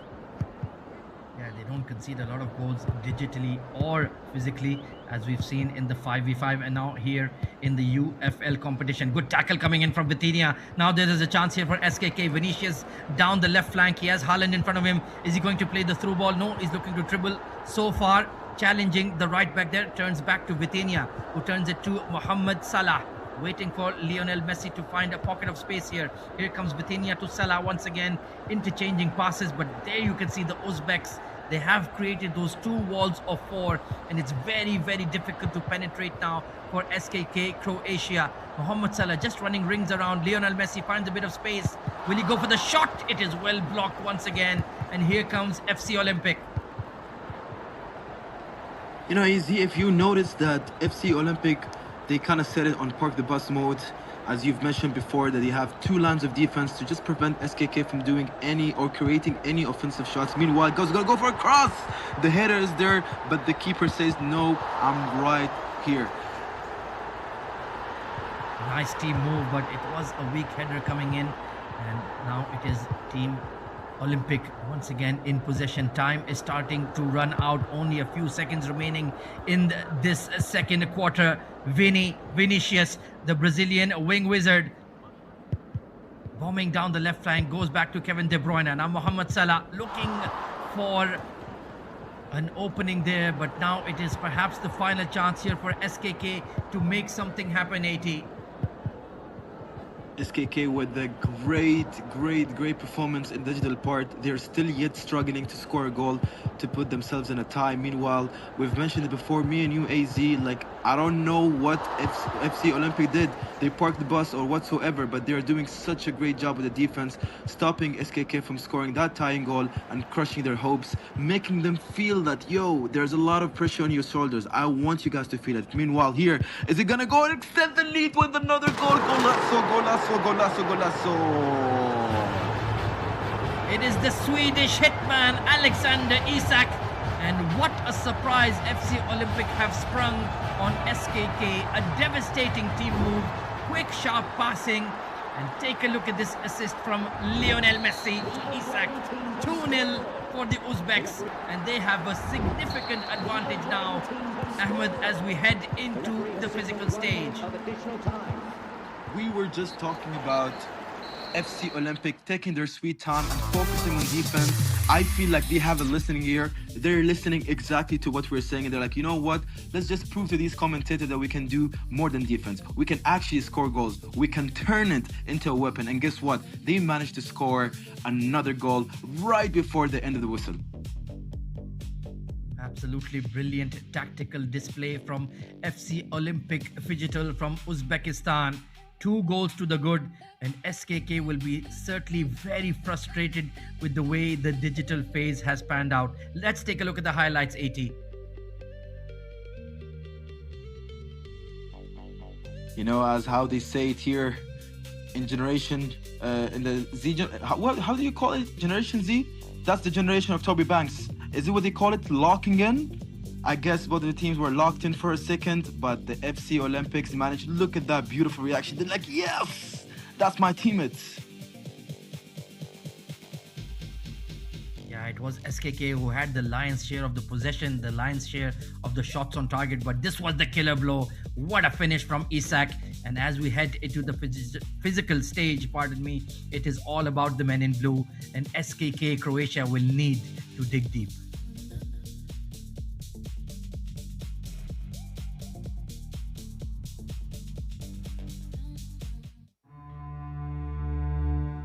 Samruk Kazina is one of the world's largest sovereign wealth funds, ranking 21st globally by assets under management. Today, the fund's assets total $88 billion. It brings together leading companies across Kazakhstan's strategic sectors and plays a key role in driving the country's sustainable economic growth. Currently, 62 artificial intelligence projects are underway, with an expected economic impact of more than $1.3 billion.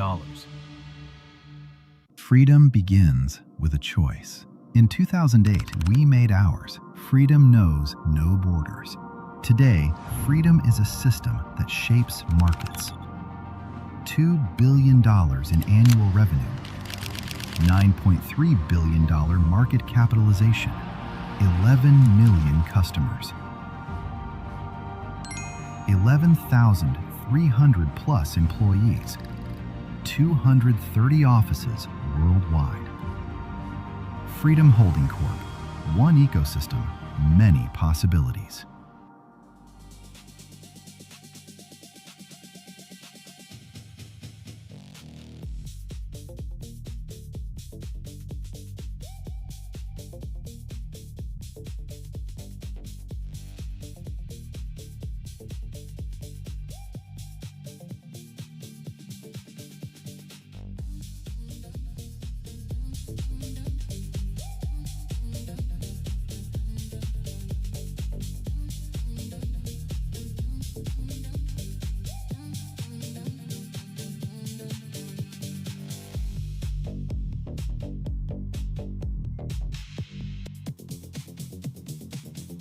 And just like that, both of the teams are warming up right before we start the physical part. Skolji Katic, FC Olympic Phygital with the 2 goals advantage from the digital part. Now, I've said it before, what makes this matchup so interesting in that both teams has shown throughout the tournament that they have the incredibly dangerous in that physical part of the competition. We're going to be having 2 full quarters of action. Plenty of physicality, and I know for a fact they will not fail in terms of delivering a show, my dear AZ. Oh, absolutely. It is a big challenge ahead for SKK Croatia. Yes, they are the more attacking side. Yes, they have the bigger physical presence and perhaps the ability on the ball. But in terms of defensive solidity and goalkeeping, like Coach Hernando mentioned, it is Olympic Phygital Uzbekistan who have a major advantage with Sunnatjon Anvarov in goal. That is the man we're talking about, the MVP of this side. And it's very difficult to get past him, and they need 2 goals right from the first minute. Against him, it's easier said than done, that is for sure, Ahmed.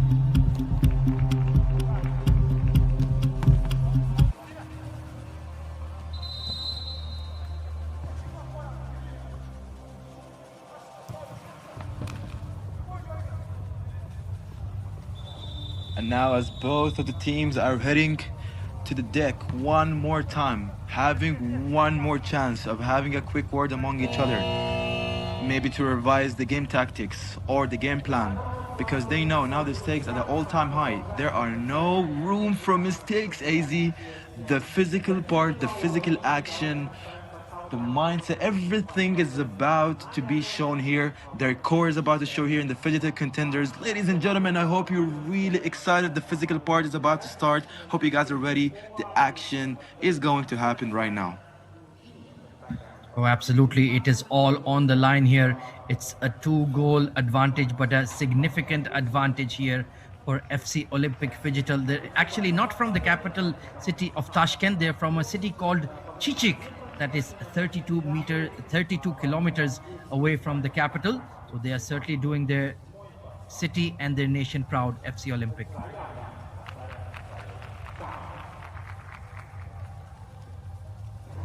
A quick line for the handshakes, wishing each other luck, and a quick pick to keep it in the history of the Contender series here. Right now, ladies and gentlemen, as you guys can see, that's going to be the starting 5 for the Skoljic.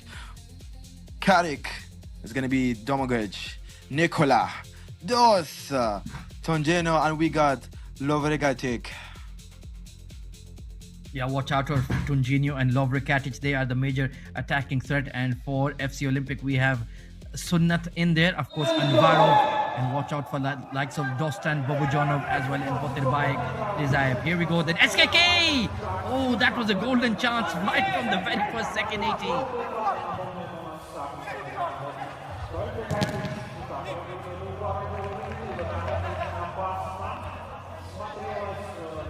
Being deflected away over the goalkeeper, Anvarov. He really got a scare right from the very first second, but that is the kind of intent we need to see from SKK. Good looking defense there, good block coming in from Timur Turakulov. It's going to be hoofed forward by the goalkeeper Yakov Mishe. And here comes SKK, and once again it's their MVP of the Uzbeks, Sunnatjon Anvarov, with a top stop. And he certainly is a top stopper as he throws the ball forward towards Timur. Here comes the Uzbeks now trying to create an opening. Dostan Bobojanov goes all the way back, and here the surge forward. There is a bit of space here, turning onto his left foot, but nicely intercepted by the Croats, and here they come once again. Move forward slowly but surely. Now they have Tunino on the ball, trying to create an opening. He has a pass at the bottom left of your screen, a low shot, and just goes past the outer post of Anvarov, and they clear their lines very quickly as Mishe, the sweeper keeper for SKK, steps forward, gives the ball to Marian Tunic, looking for an angle but well blocked. Robust in defense are FC Olympic. Great first touch, look at that sombrero. Didn't unleash a shot, he's just looking to retain possession, and they will try to work the space here. It's Begsot Jumabayev who goes all the way back, and of course they will always look for their man in red, Sunnatjon Anvarov, part of the Uzbek national futsal team as well. And that has been hoofed out of play. So here comes SKK once again. Now with the SKK with the build-up. Let's see what they got. Gonna go for a shot, but gets blocked by the defense. What a great chance here. FC Olympic with the 2-goal lead from the digital part. They did an excellent job by securing that second goal in the last seconds of the digital part. Right now, they are putting in the work, stopping SKK from scoring any goals, crushing your hopes here. Meanwhile, gonna go with a great save by the keeper. Well, he is like Gianluigi Buffon, Manuel Neuer, and Thibaut Courtois all in one. Sunnatjon Anvarov, what a brilliant save once again. And now there is a strategic timeout, or is it just a foul? That was a brilliant save, and yeah, a rough tackle coming in from Marian Tunic. That's gonna be a technical timeout. Maybe just like to catch a quick breather. The tension and the pressure is building up, AZ. Now they're getting hydrated. I know there's gonna be a lot of running, a lot of pushing, but FC Olympic so far, I mean, one of the players is putting the tackles like, listen, you just gotta be there. I'm gonna be here. Give me the ball. I'm gonna score it. I'm gonna take everything to my own matter. But such a great job by FC Olympic so far. Now the technical timeout is gonna come to an end, and both of the teams gonna get back on pitch and continue the action. And it's fascinating how the physical stage is replicating the exact same pattern as we saw in the digital. It is SKK dominating possession, creating those chances, and it is FC Olympic who are looking to be a lot more dangerous on the counter-attack. The digital and the physical mirroring each other. It's a joy to watch. Now both of the teams are heading back to the pitch to continue the game. Still couple of minutes in the third quarter. FC Olympic with a great job in defense, stopping SKK from scoring any goals. Looking cross, but just couldn't find that left foot finish. And here comes SKK from the back once again with Tunic on the ball. Right now, striding towards the Uzbek goal. And he's shaping up on the left foot, and a great block. That is a world-class block from Dostan Bobojanov. You can clearly tell, you can clearly see it in their eyes how hungry they are to just make sure that the physical part go in their favor. And I believe, I'm truly a big believer that their X factor is going to be their goalkeeper number 1, Sunnatjon Anvarov, because this guy's a veteran. He's an Uzbekistani national futsal team.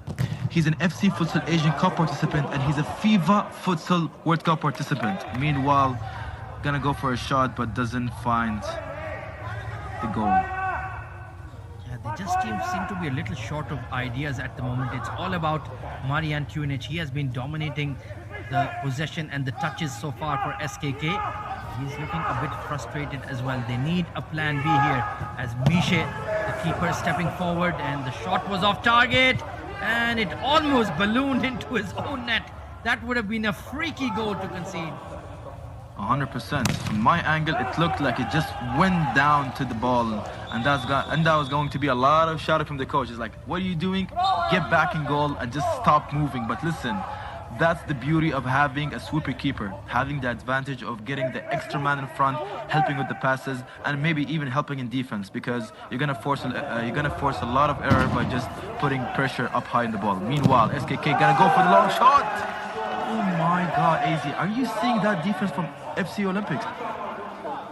Well, this is an absolute masterclass. Even the great man Jose Mourinho would be proud of the way Team Olympic are defending at the moment. Mishe going forward, so it's going to be a foul on the sweeper keeper and a set piece opportunity for SKK. Can they take the advantage of this situation here, 18?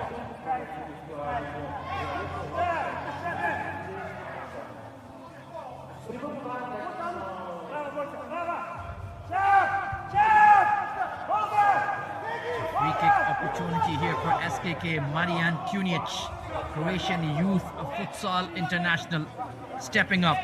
Can he launch a rocket past Sunnat John Anvarov? If there's any man here who can do it, it's him. No, he plays it short and well defended once again. SKK are getting frustrated. They cannot penetrate this Uzbek defense. Mishe plays the ball short. Once again, they hand it to Tunic.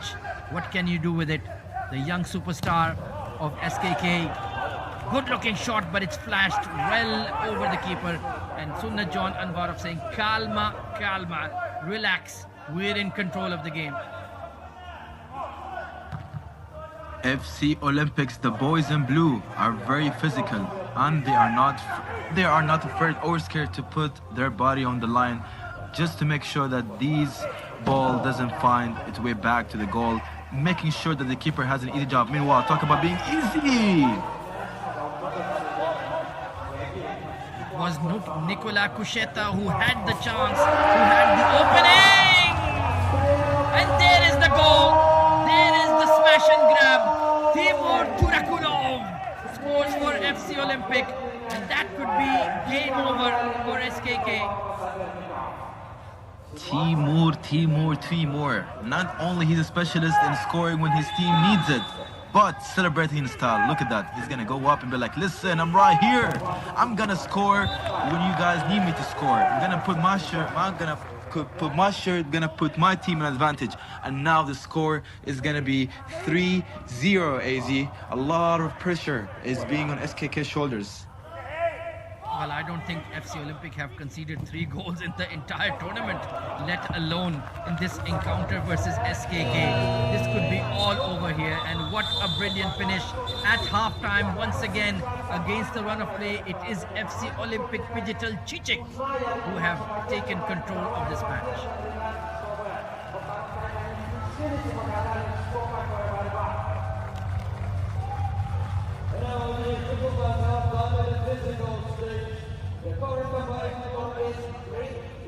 Spectators and whoever is watching us, you can clearly see now the stats.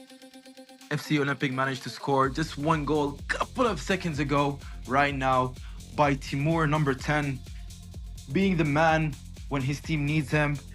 You guys can see right now the overall score is 3-0 with one more corner ahead of us. Skoldi Katic really gotta push the pace right now if they really want to get back in the game. We've seen the element of surprise happening a lot, my dear friend AZ, but are we gonna see it one more time? Is it gonna be a tie? It might be a very slim chance, but listen, if you set your mind to it, nothing is impossible, my friend. It certainly is doable, but the way that FC Olympic are defending. They are looking absolutely locked in. Look at that defense at the back. It's not only about Anvaro, but the entire team that is working so hard. Absolutely world class in defense. And there on that slide, it was Timur himself, the goal scorer. Look at that, putting his body on the line, and then brilliant movement, brilliant deflection, great cross coming in from the left, and the celebrations begin for the men in blue. What I like about FC Olympics that AZ, if you notice, there's not a lot of space between the lines here. They're defending as a unit right now. Every player knows their job defensively, even though it's a small assignment. It's like a 3-on-5, but you feel like, listen, I am meant to do this. I'm meant to be in this pitch. I'm going to do a certain job, even if it's a small thing, because in the end of the day, you're going to be having 5 players working as a unit to make sure they have one common goal to win it here in the Phygital Contenders 2026 and secure their spot for the semi-final game tomorrow. Just 5 minutes away from a spot in the semi-final are FC Olympic Chichik from Uzbekistan. Have been so impressive in defense. They have shown a different kind of quality, a different kind of strategy, a different kind of game plan here at the Phygital Contenders stage Astana 2026. But they are extremely difficult to break down, and even the mighty SKK are getting flustered and getting frustrated here, Ahmed. No easy chances being given away. That's FC Olympics' new motto. SKK really gotta push the pace. They really gotta come with a structure, AZ. They gotta know what they want to do in the next 5 minutes, because if they don't push the pace, if they don't start taking risks, as you always do, AZ, they are not gonna see any positive outcome. Meanwhile here, FC Olympics, are they gonna go for a shot, gonna try their luck, but gets blocked by SKK. You can clearly see now, SKK is gonna start pressing high, but let's see what FC Olympics got to offer. And they certainly are pressing them hard in their own half, but gaps are now opening up here for FC Olympic. Good defending there from Mateo Katic, and they retain possession now. Marian Tunic, number 19, he is their playmaker. He is their Luka Modric of futsal. Can he make something happen here? They desperately need a goal early just to have that self-belief and motivation. Then they can get 3 more. It's time to empty the gas, AZ. It's time to go hard or go home with the last remaining minutes of the game. It's the 4th quarter. Physical part, a lot of drama, a lot of intensity. FC Olympics with the great momentum being carried from the digital part to the physical part. The boys in blue are doing really well so far, but can SKK manage to get back in the game? So far, goes for the first shot. Oh dear my, what a great save. And the keeper was an absolute unit, making sure to keep that ball away from the goal. The zonal marking and the pressing from FC Olympic has truly been a masterclass in defense. Good looking shot, but deflected once again into the happy arms of Anvarov, and he almost scored directly from goal. That was very calmly done. Now we have Katic coming forward, Mateo Katic, but you can see they're absolutely surrounded by defenders in blue, Ahmed. Meanwhile, SKK doing such a great job. I thought for a second that was going to be clean, but the ref says, listen, that's going to be attacking from the back, so that's going to be a foul. Let's see what kind of a setup are they going to do. SKK really got to start taking more shots into the goal. The keeper from FC Olympics, number 1, Sunajon Anarov, known as Sunat, is doing really well with the goalkeeping, keeping that communication heavy among his teammates, building that unit as a... That was a very risky move. Why would he do that? And the ball found its way back in the net. The keeper took extra 3 steps to the front and joining the wall to make sure that they cover as much space as possible, but that backfired, allowing SKK to score that first goal in this physical part of the game. What an outstanding free kick from Marian Tunic. Yeah, just trying to be a bit too cute there, and it backfired big time on Anvarov. So a slight ray of hope here for SKK. Here they come once again. They need 2 more goals with 3 minutes remaining, and hits the upright. They should finish this. A brilliant save. Anvarov, you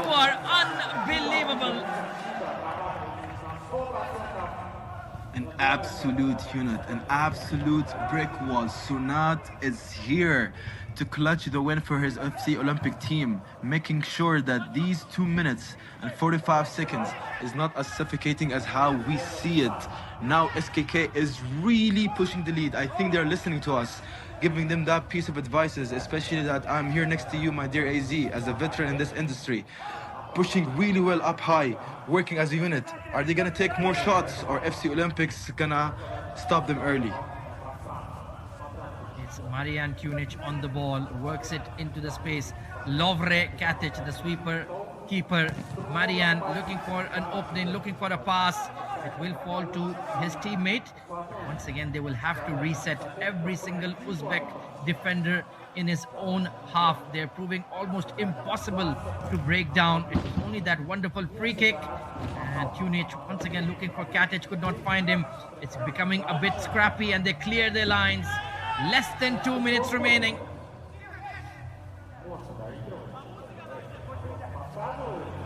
Right now, AZ, if you're noticing, SKK started to take more chances by making more shots, hopefully, and hoping that the errors is gonna happen. Takes an extra shots, goes way too far from the goal. And now FC Olympics, with the great resilience being shown in defense, working as an absolute brick wall, stopping these balls from entering the hole.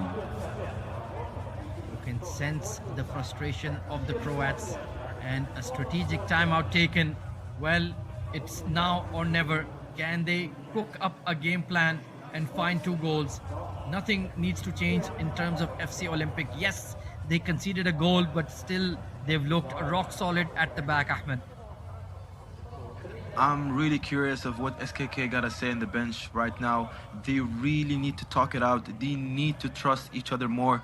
They really need to be more tactical in terms of moving the ball on the other side of the pitch, because they tend to slow down. The movement has to be way quicker, because FC Olympic can just like stay there and act like an absolute brick of a wall. They were doing such a great job, but SKK really need to find those cracks by moving the ball around, having that extra man open next to the keeper and just finish it with an easy touch. But listen, we got a couple of minutes left to see who's going to be booking their championship spot in the semi-final game tomorrow, day number 5. Oh, that could have been the clincher.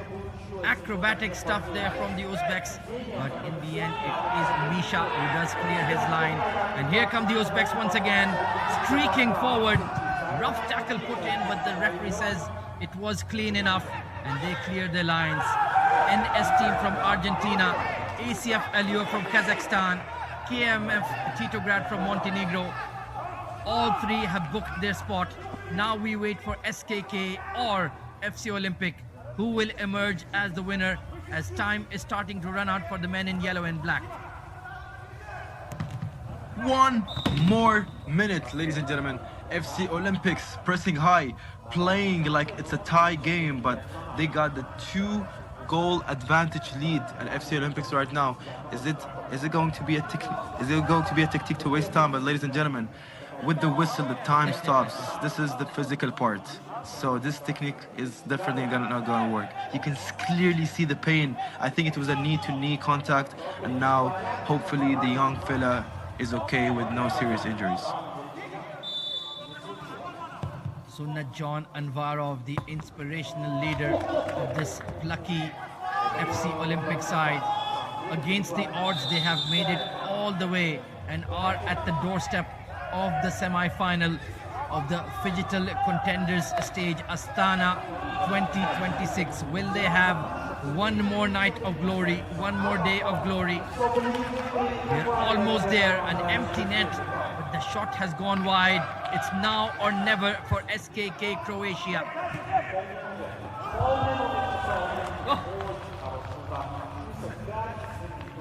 Oh dear. And that would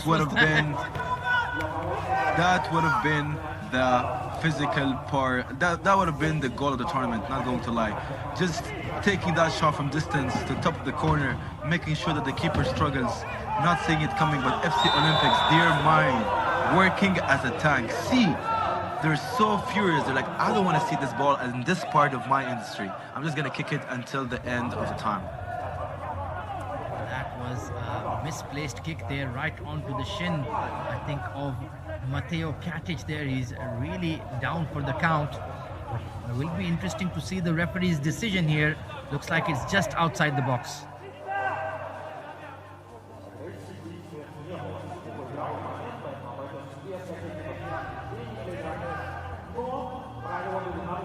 And the ref is calming these players as SKK is going to be taking a foul shot. Sit kick. Imagine 80 if they score here, then the final 10-15 seconds of this encounter are going to be absolutely insane. Here we go then, Tunic looking for his partner, but they have lost the ball and it will go into the net. Let the celebrations begin in Uzbekistan. And that was the dagger being delivered by FC Olympics, as how you say it, AZ. The dagger, the bullet of mercy.